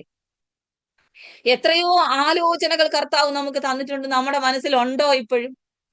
എത്രയോ വാഗ്ദത്തങ്ങൾ അതിന്റെ ദൈവം എനിക്ക് തന്നത്, പക്ഷെ ഞാനെല്ലാം മറന്നുപോയി. അതുകൊണ്ടാ പറയുന്നത്, അത് കാണത്തക്ക രീതിയിൽ എഴുതി വെക്കണം. ഇന്ന് ഞാൻ നിനക്ക് തരുന്ന ഒരു വാഗ്ദത്തം ഉണ്ടെങ്കിൽ അത് കാണത്തക്ക രീതിയിൽ എഴുതി വെച്ചിട്ട് എന്നും അത് വായിക്കണം. ഈ ദർശനം വെളിപ്പെടാൻ സമയമുണ്ട്, കർത്താവ് വച്ചിരിക്കുന്ന ഒരു സമയമുണ്ട്. ആ സമയത്ത് ദർശനം വെളിപ്പെടും. ഏതോ ഒരു കാര്യം ഒരു ദേവദാസി സാക്ഷ്യം പറഞ്ഞപ്പം ഇങ്ങനെ കേട്ടു, ഞാൻ ഇപ്പോൾ ഓർക്കുന്നു, ഇന്ന് എന്റെ ജീവിതത്തിൽ നിറവേറിയ കാര്യം എത്രയോ വർഷങ്ങൾക്ക് മുമ്പ് ആരോ പറഞ്ഞത്, അത് നിറവേറിയപ്പോഴാണ് ഞാൻ ഓർത്തതെന്ന്. അപ്പൊ ആ വ്യക്തി അതിനുവേണ്ടി പ്രാർത്ഥിച്ചോ? ഇല്ല, പറഞ്ഞു, അങ്ങ് കളഞ്ഞു. പക്ഷെ അത് നിവർത്തിച്ച് കിട്ടിയപ്പോ, അത് ദൈവം വിശ്വസ്തനായതുകൊണ്ട് ആ സമയത്ത് അങ്ങ് നിവർത്തിച്ചു കൊടുത്തു. പക്ഷെ നമ്മളൊരു കാര്യം ചെയ്യണം, കർത്താവ് ആഗ്രഹിക്കുന്ന കാര്യം അത് കാണത്തക്ക രീതിയിൽ ഒന്ന് എഴുതി വെക്ക. മനുഷ്യര് കാണത്തക്ക രീതിയിലല്ല, നമ്മൾ കാണത്തക്ക രീതിയിൽ. നമ്മൾക്ക് കിട്ടിയ ദർശനങ്ങളും നമുക്ക് കിട്ടിയ ആലോചനകളൊക്കെ മനുഷ്യര് കാണത്തക്ക രീതിയിൽ എഴുതി വെച്ച ആ കാര്യം നടക്കുമെന്ന് പറയാൻ ബുദ്ധിമുട്ടാ. കാരണം അവര് നമ്മളെ നിരുത്സാഹപ്പെടുത്തും, ഇതൊക്കെ നിന്റെ ജീവിതത്തിൽ നടക്കും എന്ന് പറഞ്ഞു പോകുന്ന മനുഷ്യരാണ് നമ്മുടെ കൂടെയുള്ള ആത്മീയ ലോകം. ദൈവദാസന്മാരൊക്കെ ഇതിനകത്ത് ഇരിപ്പുണ്ട്. ദൈവദാസന്മാരുടെയൊക്കെ ശുശ്രൂഷകളൊക്കെ ഉയർത്തുമെന്ന് ദൈവം പറയുമ്പോൾ ഒരു കൂട്ടം പഴ അവിടെ നിന്ന് വായിക്കുന്നു, ഉയർക്കും എന്ന് പറയുന്ന മനുഷ്യരുടെ മുമ്പിൽ നമ്മുടെ വിഷയങ്ങൾ തുറന്നു വെക്കരുത്. ആരും നമ്മളെ പ്രോത്സാഹിപ്പിച്ച് മുന്നോട്ട് കൊണ്ടുവരത്തില്ല. ഞാൻ ഈ ശുശ്രൂഷയിലൊക്കെ കർത്താവിന്റെ വേല ചെയ്യുന്നു, വചനം പ്രസംഗിക്കുന്നു. സ്വന്തം സഭയിലെ പ്രിയപ്പെട്ടവർ പോലും പലപ്പോഴും വചനം പ്രസംഗിക്കുന്ന ഈ ആളിനെ കണ്ടില്ലെന്ന് നടിക്കുന്ന ഒരു കൂട്ടം നമ്മുടെ കാര്യങ്ങളുണ്ട്. അതിനൊന്നും ഓർത്ത് എനിക്ക് വിഷമമില്ല. കാരണം ദൈവം എത്ര നിനക്ക് പ്രസംഗിക്കണോ എന്ന് ചോദിച്ച് അവസരങ്ങൾ തരുമ്പോൾ ഞാൻ ദൈവത്തെ സ്തുതിക്കും. സൂം മീറ്റിങ്ങോ എന്നൊക്കെ പറഞ്ഞ് നമ്മളെ കളിയാക്കുന്നവരുണ്ട്. അതൊക്കെ അവിടെ ഇരിക്കട്ടെ, അവരുടെ മുമ്പിലല്ല. കർത്താവ് നമുക്ക് നൽകിയിരിക്കുന്ന ദർശനം നമ്മൾ കാണത്തക്ക രീതിയിൽ പലകയിൽ എഴുതി വെക്കാൻ, അതായത് നമുക്ക് എന്നും വായിച്ച് കർത്താവിനെ സ്തുതിക്കണം. ഈ വാക്യത്തെ എന്റെ ദൈവം എനിക്ക് തന്നിട്ടുണ്ട്, അതെന്റെ ദൈവം എനിക്ക് നിവർത്തിച്ചു തരും, അത് താമസിക്കത്തില്ല, അത് വൈകിയാലും വരും എന്നൊക്കെ വചനം പറയുന്നു. ദർശനത്തിന് ഒരു അവധി വെച്ചിരിക്കുന്നെന്ന് പറഞ്ഞാൽ എന്റെ ജീവിതത്തിൽ ദൈവം നൽകിയിരിക്കുന്ന ചില ദർശനങ്ങൾ ഇനിയും പൂർത്തീകരിക്കപ്പെടാനുണ്ട്. പൂർത്തീകരിക്കാതെ പോയ ഒത്തിരി ആലോചനകൾ എന്റെ ജീവിതത്തിലുണ്ട്. അതിനുവേണ്ടി ദൈവം ഒരു പെർഫെക്റ്റ് ടൈം കുറിച്ച് വെച്ചിട്ടുണ്ട്. അതിനുവേണ്ടിയാണ് ഞാൻ ജാഗരിച്ചു കൊണ്ടിരിക്കുന്നത്. കർത്താവ് അങ്ങ് കുറിച്ചു വച്ചിരിക്കുന്ന ആ സമയത്ത് എന്റെ ജീവിതത്തിൽ നൽകിയിരിക്കുന്ന ചില ദർശനങ്ങൾ, വെളിപ്പാടുകൾ, ഈ ദൈവദാസന്മാരോടൊന്നും ഞാൻ അധികം ദൂത് പറയാറില്ല കേട്ടോ. എങ്കിലും ഒത്തിരി നേരം കൊണ്ട് ദൈവാത്മാവ് എന്നെ ഇങ്ങനെ തെള്ളുന്നത് കൊണ്ട് ഞാൻ ഇവിടെ ഇരിക്കുന്ന ഒരു ദൈവദാസനോട് ഒരു ദൂത് പറയാൻ പോവാം. പാസ്റ്റർ ഡേവിഡ് ജോസഫ് എന്ന് പറയുന്ന ഒരു ദൈവദാസൻ ഇതിനകത്ത് ഇരിപ്പുണ്ട്. ഞാൻ ഒത്തിരി നേരം കൊണ്ട് ശ്രമിക്കുക ആ ദൂതിനെ അങ്ങോട്ട് മാറ്റിവെക്കാൻ. കാരണം ദൈവദാസന്മാരല്ലേ, അവരോടൊക്കെ ഇങ്ങനെ ഞാൻ ദൂത് പറയുന്നതെന്ന് ഓർത്തിട്ടാ. എന്നാൽ ദൈവത്തിന്റെ ആത്മാവ് ഒത്തിരി എന്നെ പ്രോത്സാഹിപ്പിക്കുന്നത് കൊണ്ട് ആ ദൈവദാസനോട് ഒരു ദൂത് ഞാൻ പറയാം. ഒത്തിരി വാഗ്ദത്തങ്ങൾ, ഒത്തിരി അനുഗ്രഹങ്ങൾ, ഒത്തിരി ദർശനങ്ങൾ ദൈവം തന്നത് പൂർത്തീകരിക്കാതെ ഇപ്പോഴും മാറിയിരിക്കുന്ന ചില അനുഭവങ്ങളുണ്ട്. ദൈവത്തിന്റെ ആത്മാവ് പറയുന്നു, അതിനുവേണ്ടി ദൈവം വച്ചിരിക്കുന്ന അവധി അടുത്തു വരിക കേട്ടോ. ഈ ദിവസങ്ങളിൽ ആ ദർശനങ്ങളും വാഗ്ദത്തങ്ങളും ഒക്കെ പലകയിൽ എഴുതുന്നത് പോലെ പേപ്പറിൽ എഴുതി, പലപ്പോഴും ഒരു ഒരു എന്താ പറയുന്നത്, ആ ഡയറിയിലൊക്കെ എഴുതി കൈവച്ചൊക്കെ പ്രാർത്ഥിച്ച ദൈവദാസന പലപ്പോഴും അത് ജീവിതത്തിൽ നിറവേറില്ലല്ലോ എന്ന് ഓർത്ത് ഭാരപ്പെടുന്നു. ദൈവത്തിന്റെ ആത്മാവ് പറയുന്നു, ഭാരപ്പെടേണ്ടെന്ന്, വിഷമിക്കേണ്ടെന്ന്. ഈ ദിവസങ്ങളിൽ തന്നെ ആ ദർശനങ്ങളൊക്കെ പൂർത്തീകരിക്കാനുള്ള മുഖാന്തരങ്ങൾ ദൈവം മുമ്പിൽ കൊണ്ടുവരുമെന്ന് ദൈവദാസനോട് പറയുക. ദൈവം അനുഗ്രഹിക്കാൻ പോവാ കേട്ടോ. ചില പ്രത്യേക വിഷയങ്ങളിലൊക്കെ ഭാരങ്ങളും പ്രയാസങ്ങളും നിന്ദകളൊക്കെ അനുഭവിച്ചു. ആ നിന്ദകളൊക്കെ മാറ്റി കർത്താവ് നിന്നെ ഉരുട്ടിക്കളയുന്ന ചില നിമിഷങ്ങളാണ് ഈ ദിവസങ്ങളിൽ മുന്നിലുള്ളതെന്ന് ദൈവാത്മാവ് പറയുക. 2026 അവസാനിക്കുന്നതിന് മുമ്പേ ചില പ്രത്യേക വിഷയങ്ങളിൽ ദൈവത്തിന്റെ ആത്മാവ് വിടുതലയിക്കുക. ചില പ്രത്യേക ദർശനങ്ങളൊക്കെ കർത്താവ് കഴിഞ്ഞ നാളുകളിൽ തന്നത്, ഇത്രയും വർഷമായിട്ടും അതൊന്നും എന്റെ ജീവിതത്തിൽ നടന്നില്ലല്ലോ കർത്താവെ, ഞാൻ പിന്നെ എങ്ങനെയാ മുന്നോട്ട് പോകുന്നത്? പുതിയൊരു ദർശനം കാണുമ്പോഴും പറയും, പണ്ടത്തെ ദർശനം കിടപ്പുണ്ട്, അത് നടന്നിട്ടില്ല എന്നോർത്ത് ഭാരപ്പെടുന്നില്ലേ? ഇന്ന് പകരം ദൈവത്തിന്റെ ആത്മാവ് പറയുന്നു, പഴയ ദർശനങ്ങളും പുതിയ ദർശനങ്ങളും ഒന്നും പാഴായി പോകത്തില്ല. അതിനു വേണ്ടി ഞാൻ വെച്ചിരിക്കുന്ന അവധി അടുത്തിരിക്കുക, സമയം തെറ്റത്തില്ല, അത് വരും നിശ്ചയം. അതിനുവേണ്ടി കാത്തിരുന്നോ. അധിക നാളൊന്നും എടുക്കത്തില്ല കേട്ടോ. ചില പ്രത്യേക ദർശനങ്ങളൊക്കെ നിന്റെ മുമ്പിൽ പുറത്തു കൊണ്ടുവരാൻ പോവുക. ആ ദർശനങ്ങളൊക്കെ മറ്റുള്ളവരുടെ മുമ്പിൽ അത് നടത്തി കാണിക്കാൻ പോവുക. ദൈവം ആരെന്ന് വെളിപ്പെടുത്താൻ പോവുക. ഒരു വാക്യം കൂടെ എനിക്ക് പറയണം, പക്ഷെ അതിനോട് ചേർന്ന് ഞാനൊരു കാര്യം ഞാൻ പറയാനിരുന്ന വചനമാ. മോർദെഖായിയെ ഉയർത്തിയതുപോലെ ചിലരുടെ മുമ്പിൽ നിന്നെ മാനിച്ചു കൊണ്ടുവരുമെന്ന് ദൈവാത്മാവ് പറയും. ഞാൻ നിന്നെ എന്നൊക്കെ പറയുന്നത് ക്ഷമിക്കണം, ഞാൻ ഇങ്ങനെ പറഞ്ഞു പോകുന്നതാണ്. ദൈവദാസനെ ദൈവം മോർദെഖായിയെ പുറത്തു കൊണ്ടുവന്നതുപോലെ പുറത്തു കൊണ്ടുവരാൻ പോവുക. മോർദെഖായിക്ക് കഴുമരം ഉണ്ടാക്കിയ ഒരു ദിവസം ഉണ്ടായിരുന്നു. ആ രാത്രിയിൽ കഴുമരം ഉണ്ടാക്കിയ അതേ രാത്രിയിൽ അഹശ്വേരോശ് രാജാവിന് ദൈവം ഉറക്കം കൊടുത്തില്ലെന്ന്, അതുപോലെ ചിലരുടെയൊക്കെ ഉറക്കം കെടുത്തി മാനിച്ചു പുറത്തു കൊണ്ടുവരുന്ന ഒരു പദ്ധതി വെളിപ്പെടുക. പലപ്പോഴും ദൈവത്തിന്റെ ആത്മാവ് പറഞ്ഞിട്ടുണ്ട്, മോർദെഖായിയെ മാനിച്ചതുപോലെ ഞാൻ നിന്നെ മാനിക്കാമെന്ന്. പക്ഷെ ഇതുവരെ ആ മാന്യത പൂർണ്ണമായ രീതിയിൽ പുറത്തു വന്നിട്ടില്ല. ഇന്ന് പകല് ദൈവാത്മാവ് ദൈവദാസനോട് പറയുന്നു, മോർദെഖായിക്ക് വേണ്ടി ഒരു ടൈം ദൈവം കുറിച്ച് വെച്ചിരുന്നു. ആ ടൈമിൽ അവനെ പുറത്തു കൊണ്ടുവരുവാൻ അഹശ്വേരോശ് രാജാവിന് ഉറക്കം കൊടുത്തില്ലെന്ന്, പക്ഷെ അതേ രാത്രിയിൽ അവനെ ഒടുക്കിക്കളയാൻ വേണ്ടി കഴുമരം ഉണ്ടാക്കിയെന്ന്. ഇതിന് രണ്ടിൽ ഏത് പദ്ധതിയാ നടക്കാൻ പോകുന്ന അറിയാമോ? ദൈവത്തിന്റെ പദ്ധതിയാ നടക്കാൻ പോകുന്നത്. ദൈവദാസനെ നിന്നെ തൂക്കിക്കളയുക, നഷ്ടപ്പെടുത്തി കളയുക, പുറത്തു കൊണ്ടുവരരുതെന്ന് ആഗ്രഹിച്ച് അകത്ത് പൂട്ടിയിടുവാൻ തക്കവണ്ണം ശത്രുവാൻ ഒരുക്കിയ എല്ലാ കഴുമരങ്ങളും അവന്റെ തലയിലേക്ക് തന്നെ തിരിയത്തക്ക നിലകളിൽ ദൈവപ്രവൃത്തി വെളിപ്പെട്ട് വരിക. മോർദെഖായിയെ മാനിച്ച് പുറത്തു കൊണ്ടുവരുന്നവരെ, ഞാൻ മാനിക്കാൻ ഇച്ഛിക്കുന്ന പുരുഷനെ ഇങ്ങനെ മാനിക്കുമെന്ന് പറഞ്ഞു ചെയ്തതുപോലെ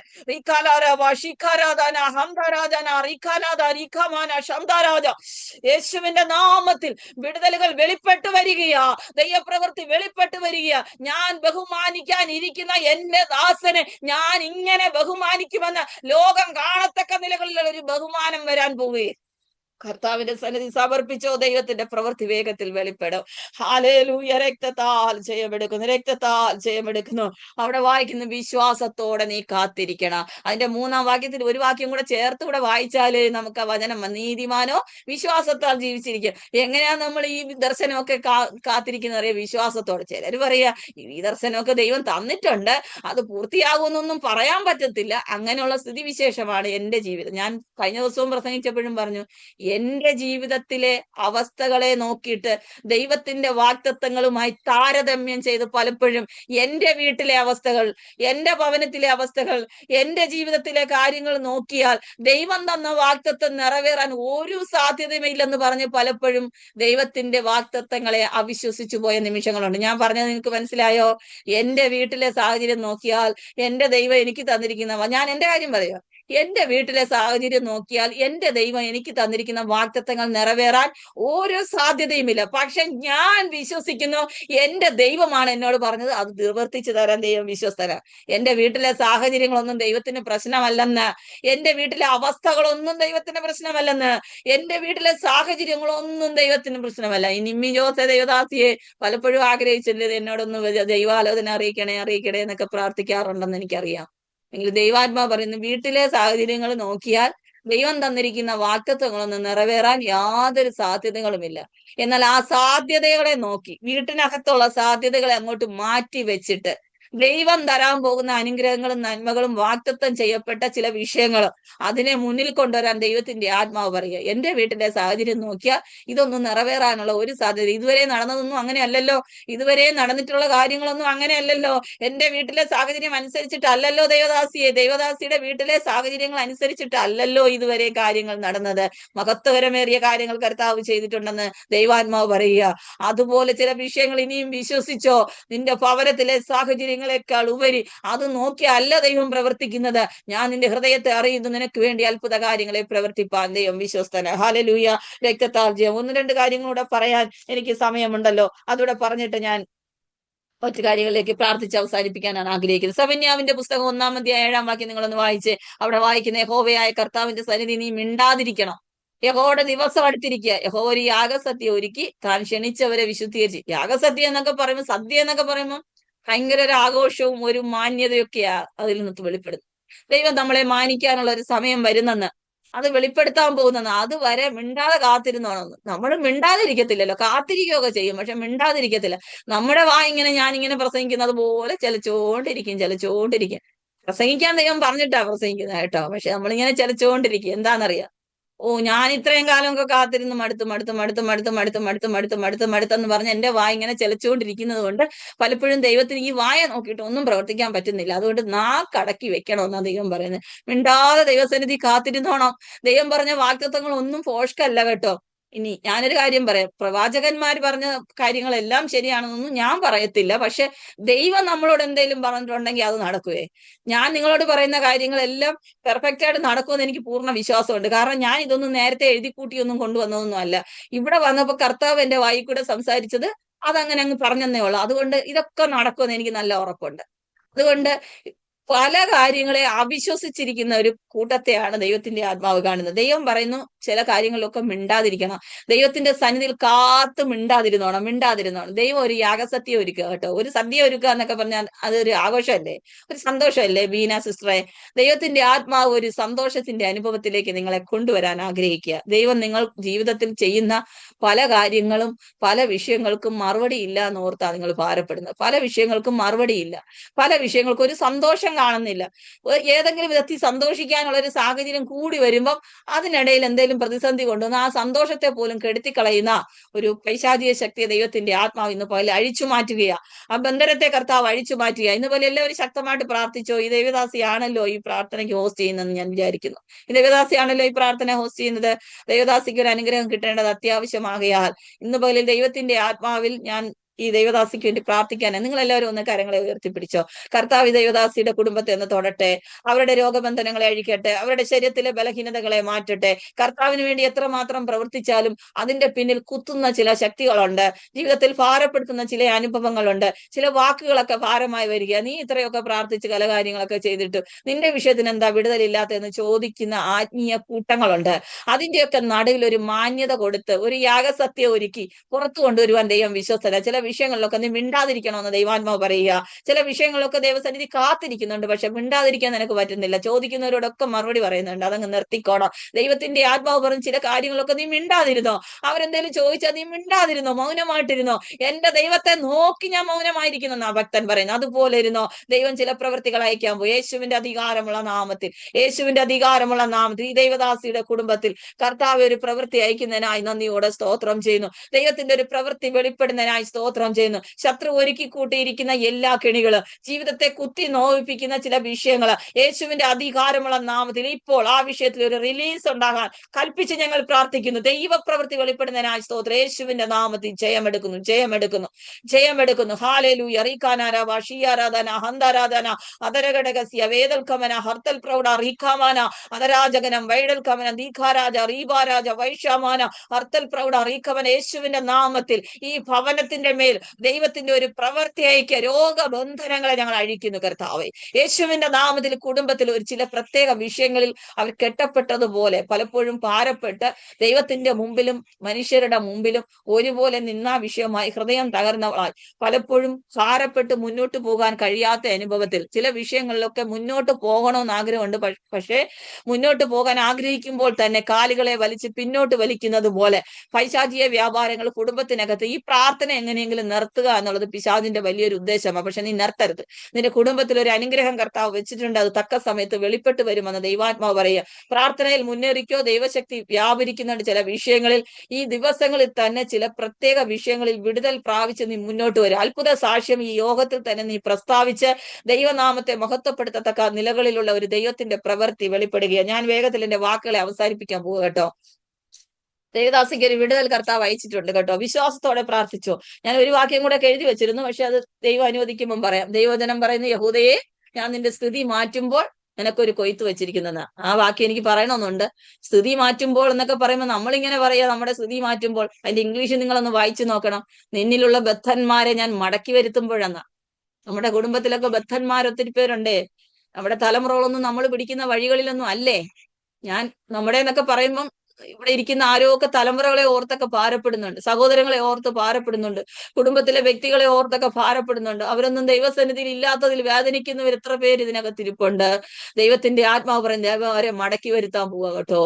അവരെ മടക്കി വരുത്തുമ്പോഴാണ് നിനക്കൊരു കൊയ്ത്ത്. നമ്മള് യഹൂദേ നിന്റെ സ്ഥിതി മാറ്റുമ്പോ എന്നൊക്കെ പറയുമ്പോ അതിന്റെ അർത്ഥം എന്ന് പറഞ്ഞ് ഞാൻ നിന്റെ തലമുറയെ മടക്കി വരുത്തുമ്പോൾ, നിന്റെ കുടുംബത്തിലുള്ള ബദ്ധന്മാരെ മടക്കി വരുത്തും. വിവോ ഷീജ ഒരു ദേവദാസി ഇവിടെ ഇരുന്ന് പ്രാർത്ഥിക്കുന്നുണ്ടല്ലോ. ദേവദാസി ദൈവത്തിന്റെ ആത്മാവ് ചില ബദ്ധന്മാരെ മടക്കി വരുത്തുന്ന പ്രവൃത്തി കുടുംബത്തിനകത്ത് അയക്കുമെന്ന് ദൈവാത്മാവ് പറയുക. നിന്റെ കുടുംബത്തിലൊക്കെ ചില ദൈവപ്രവൃത്തി വെളിപ്പെടുത്തുവാൻ ദൈവത്തിന്റെ ആത്മാവ് ആഗ്രഹിക്കുക. ഹാലലൂയ. രക്തത്താൽ നിനക്കൊരു കൊയ്ത്ത് വെച്ചിട്ടുണ്ട്. പക്ഷെ അത് തക്ക സമയത്ത് നിന്റെ കരങ്ങളിൽ വരാതെ വണ്ണം വഴിയിൽ തടയുന്ന പൈശാചിക വ്യാപാരങ്ങളുടെ മേൽ യേശുവിന്റെ അധികാരമുള്ള നാമത്തിൽ ഇപ്പോൾ ദൈവം ജയം കൽപ്പിക്കുക. വിശ്വസിച്ച് പ്രാർത്ഥിച്ചോ. കരങ്ങളെ ഉയർത്തിക്കോ. കർത്താവിന്റെ സന്നിധി സമർപ്പിച്ചോ. ദൈവത്തിന്റെ ആത്മാവ് പറയുന്നു നിനക്കൊരു കൊയ്ത്ത് വെച്ചിട്ടുണ്ട്. പക്ഷെ അത് സമയത്ത് നിന്റെ കൂടാരത്തിനകത്ത് വെളിപ്പെടുവാൻ കഴിയാതെ വണ്ണം ശത്രുവായൻ തടഞ്ഞു വെച്ചിരിക്കുന്ന അനുഭവങ്ങളെ മാറ്റി നിന്റെ കുടുംബത്തിൽ പ്രതികൂലങ്ങളിലും പ്രയാസങ്ങളിലും അകപ്പെടുവാൻ കാരണമായിരിക്കുന്ന ചില ബദ്ധന്മാർ, പ്രതികൂലത്തിൽ അകപ്പെടുവാൻ കാരണമായിരിക്കുന്നത് ചിലരൊക്കെ ബദ്ധന്മാരായി പോയിരിക്കുക. ചിലരൊക്കെ പിശാചിന്റെ അടിമകളായി പോയിരിക്കുക. അവരെല്ലാം ദൈവം മടക്കി വരുത്തുന്ന ഒരു ദൈവപ്രവൃത്തി വെളിപ്പെടുത്തുമെന്ന് ദൈവാത്മാവ് പറയുക. ഹാലലൂയ. രക്തത്താൽ ജയം. 1-2 മിനിറ്റുകളൂടെ എനിക്ക് എടുക്കാൻ പറ്റുമോ ബീന സിസ്റ്ററെ? ഹാലലൂയ. രക്തത്താൽ ജയം. നമുക്ക് ഒരുമിച്ച് പ്രാർത്ഥിക്കാമല്ലോ. പലരും ദൈവത്തിന്റെ ആലോചന രാവിലെ സമയം ലഭിക്കണമെന്ന് ഓർത്ത് പ്രാർത്ഥിക്കുന്നല്ലോ. ദൈവത്തിന്റെ ആത്മാവ് എന്നെ അനുവദിക്കുകയാണെങ്കിൽ ചിലരോടൊക്കെ ദൈവത്തിന്റെ ആലോചന പറയണമെന്ന് എനിക്ക് ആഗ്രഹമുണ്ട്. പക്ഷെ ദൈവത്തിന്റെ ആത്മാവ് എന്നെ അനുവദിച്ചാൽ നിങ്ങൾ പ്രാർത്ഥിച്ചാട്ടെ. കർത്താവിന്റെ കരങ്ങളിൽ നമ്മളെ തന്നെ സമർപ്പിക്കും. അവിചാരിതമായിട്ടാണ് എനിക്ക് ഈ മെസ്സേജ് കിട്ടിയതെന്ന് ഞാൻ വിചാരിക്കുന്നില്ല. കർത്താവിന്റെ ആത്മാവിനാലാണ് എനിക്ക് ഈ മെസ്സേജ് കിട്ടിയതെന്ന് ഞാൻ വിചാരിക്കുന്നു. ഞാൻ ദൈവദാസി വിളിച്ചപ്പോൾ ഞാൻ ഉടനെ സമ്മതിച്ചു. കാരണം രാവിലെ സമയമല്ലേ, എനിക്ക് കുഴപ്പമില്ലല്ലോ.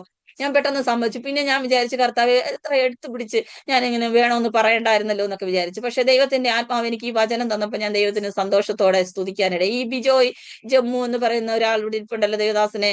ദൈവത്തിന്റെ ആത്മാവ് പറയുന്നു ചില പ്രത്യേക വിഷയങ്ങളിലൊക്കെ മറുപടിക്ക് വേണ്ടി ദൈവസന്നിധിയിൽ കാത്തിരിക്കുകയല്ലേ.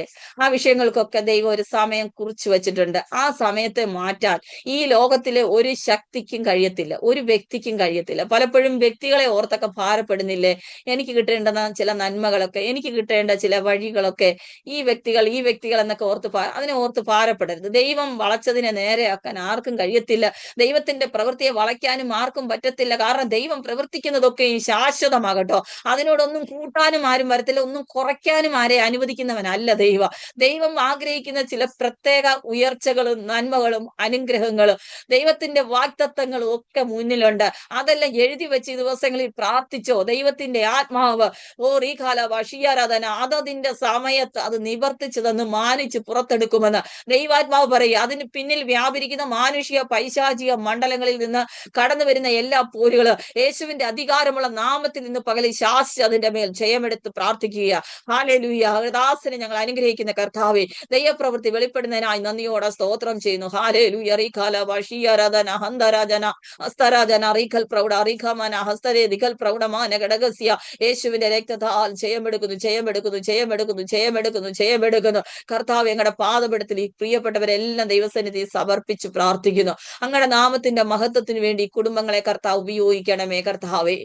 ദേശത്തിന്റെ നന്മകൾക്ക് വേണ്ടി പ്രാർത്ഥിക്കുന്ന ഈ ഒരു കൂട്ടം വ്യക്തികൾ ഇതിനകത്തുണ്ട്. ദൈവത്തിന്റെ ആത്മാവ് പറയുന്നു, ദേശത്തിലെ ചില നന്മകളെ അനുഭവിക്കുവാൻ തക്കവണ്ണം ദൈവം അവരെ പ്രാപ്തരാക്കുക. ഹാലലു. ഈ നിജിത ജിൻസൺ എന്ന് പറയുന്ന ഒരു ദേവദാസിനകത്തിരിപ്പുണ്ടല്ലോ. ദൈവസന്നിധി ദേശങ്ങൾക്ക് വേണ്ടി പ്രാർത്ഥിക്കാൻ ദൈവത്തിന്റെ ആത്മാവ് വ്യക്തമായ ആലോചന അറിയിക്കുക. പ്രാർത്ഥനയിൽ പറയുമ്പോൾ തന്നെ വായിൽ നിന്ന് ചില ദേശങ്ങളുടെ പേരുകൾ വരും. അത് എഴുതി വെച്ച് പ്രാർത്ഥിക്കാൻ ദൈവത്തിന്റെ ആത്മാവ് പറയുന്നു. ചില ദേശങ്ങളുടെ വിടുതലിന് വേണ്ടി ജാഗരിക്കാൻ ദൈവത്തിന്റെ ആത്മാവ് കണ്ട ഒരു വ്യക്തി ജീവിതമാണ്. അത് ഏറ്റെടുത്ത ദിവസങ്ങളിൽ പ്രാർത്ഥിപ്പാൻ ദൈവത്തിന്റെ ആത്മാവ് ആലോചന അറിയിക്കുക. ഞാൻ ഇങ്ങനെ സമയം മുന്നോട്ടെടുക്കുന്ന എനിക്ക് അത്ര താല്പര്യമില്ല, എന്നാലും കർത്താവിന്റെ ആത്മാവ് നിയോഗിക്കുന്നത് കൊണ്ടാണ് ഈ വചനങ്ങളൊക്കെ ഞാൻ നിങ്ങളോട് പറയുന്നത്. കർത്താവ് നമ്മളെ അനുഗ്രഹിക്കുമല്ലോ. കർത്താവ് നമ്മുടെ സ്ഥിതി മാറ്റുന്ന ദൈവം. ജിൻസി സാമുവേൽ ദൈവത്തിന്റെ ആത്മാവ് നിന്റെ സ്ഥിതി മാറ്റുന്ന ഒരു ദൈവമുണ്ട് കേട്ടോ. നിന്റെ സ്ഥിതിയെ ഓർത്ത് നീ ഭാരപ്പെടേണ്ട.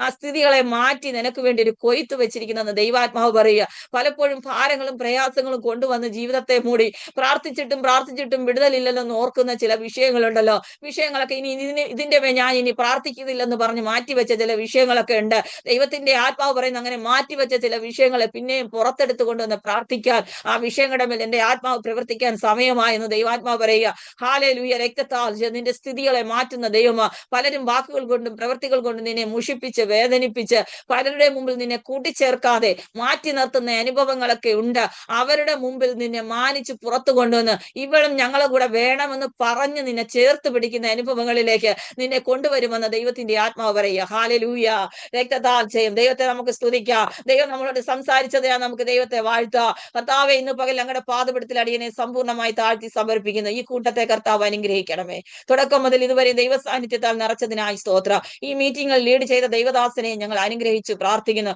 പരിശുദ്ധാത്മാവിന്റെ പുതിയ വഴിത്താരയിലേക്ക് ദിവസങ്ങളിൽ നടത്തുന്നതിനായി സ്തോത്രം. ചില പ്രത്യേക കൃപാവരങ്ങൾ ഏറ്റെടുക്കാനുള്ള ദൈവത്തിന്റെ കൃപ വെളിപ്പെടുന്നതിനായി സ്തോത്രം. പ്രാർത്ഥിക്കുമ്പോഴും ആരാധിക്കുമ്പോഴും മീറ്റിംഗുകൾ ലീഡ് ചെയ്യുമ്പോഴും അനേകരെ കുറിച്ചുള്ള ചില വെളിപ്പാടുകൾ ഹൃദയത്തിനകത്തുനിന്ന് പൊന്തി വന്ന് വായിലൂടെ പ്രസ്താവിക്കുന്ന ചില ശുശ്രൂഷകൾ വെളിപ്പെടുത്തുവാൻ ദൈവത്തിന്റെ ആത്മാവിന് പദ്ധതി ഉള്ളതിനായി സ്തോത്രം. പലപ്പോഴും അങ്ങനെ വരുന്നുണ്ട്. പക്ഷേ സംശയം കൊണ്ട് അതിനെ മാറ്റിവെക്കുന്ന അവസ്ഥകളെ മാറ്റി കർത്താവ് ദിവസങ്ങളിൽ ശുശ്രൂഷയിൽ പുറത്തു കൊണ്ടുവരുവാൻ ദൈവകരങ്ങളിൽ സമർപ്പിക്കുന്നു. ബീന സിസ്റ്ററിനായി പ്രാർത്ഥിക്കുന്നവരെ കുടുംബമായി ഞങ്ങൾ അനുഗ്രഹിക്കുന്നു. ഇതിനകത്ത് കടന്നു വന്നിരിക്കുന്ന എല്ലാ പ്രിയപ്പെട്ടവരെയും 56 വ്യക്തികളെയും ദൈവകരങ്ങളിൽ ഞങ്ങൾ സമർപ്പിച്ചു പ്രാർത്ഥിക്കുന്നു. എല്ലാവരുടെ മേലും ദൈവത്തിന്റെ വിടുതലുകൾ വ്യാപരിക്കണം. അനേക ദൈവദാസന്മാർ ഇതിനകത്തുണ്ട്. അവരെ അനുഗ്രഹിച്ച് പ്രാർത്ഥിക്കുന്നു. ശുശ്രൂഷകളിൽ ശക്തിപ്പെടുത്തി ഉപയോഗിക്കണമേ കർത്താവെ. ഞങ്ങളുടെ ജീവിതത്തിൽ ഭാരമായിരിക്കുന്ന പല വിഷയങ്ങളുമുണ്ട്. ആ വിഷയങ്ങളെല്ലാം ദൈവത്തിന്റെ സന്നിധിയിൽ സമർപ്പിച്ചിട്ട് ഞങ്ങൾ മിണ്ടാതെ കാത്തിരിക്കുക കേട്ടോ. കർത്താവെ, വിശ്വാസത്തോടെ ഞങ്ങൾ കാത്തിരിക്കുക കർത്താവെ. അതിന്റെ മേലൊരു ദൈവം സദ്യ ഒരുക്കി, യാഗസദ്യ ഒരുക്കി ഞങ്ങളെ മാനിച്ചു പുറത്തു കൊണ്ടുവരുന്ന ഒരു ദൈവപ്രവൃത്തി വെളിപ്പെടുത്താനായി സ്തോത്രം. അടിയനെ സമ്പൂർണ്ണമായി ദൈവകരങ്ങളിൽ സമർപ്പിക്കുന്നു കർത്താവെ. പ്രാർത്ഥന കേട്ടതിനായി സ്തോത്രം. യേശുവിൻ നാമത്തിൽ തന്നെ ആമേൻ, ആമേൻ. ഇത്രയും സമയം അനുവദിച്ചെന്ന പ്രിയപ്പെട്ടവർക്ക് എന്റെ നന്ദി അറിയിക്കുന്നു. ദൈവം അനുവദിച്ചാൽ നമുക്ക് ഇനിയും കാണാം. കർത്താവ് നമ്മെ ധാരാളമായിട്ട് അനുഗ്രഹിക്കുമാറാകട്ടെ. ആമേൻ.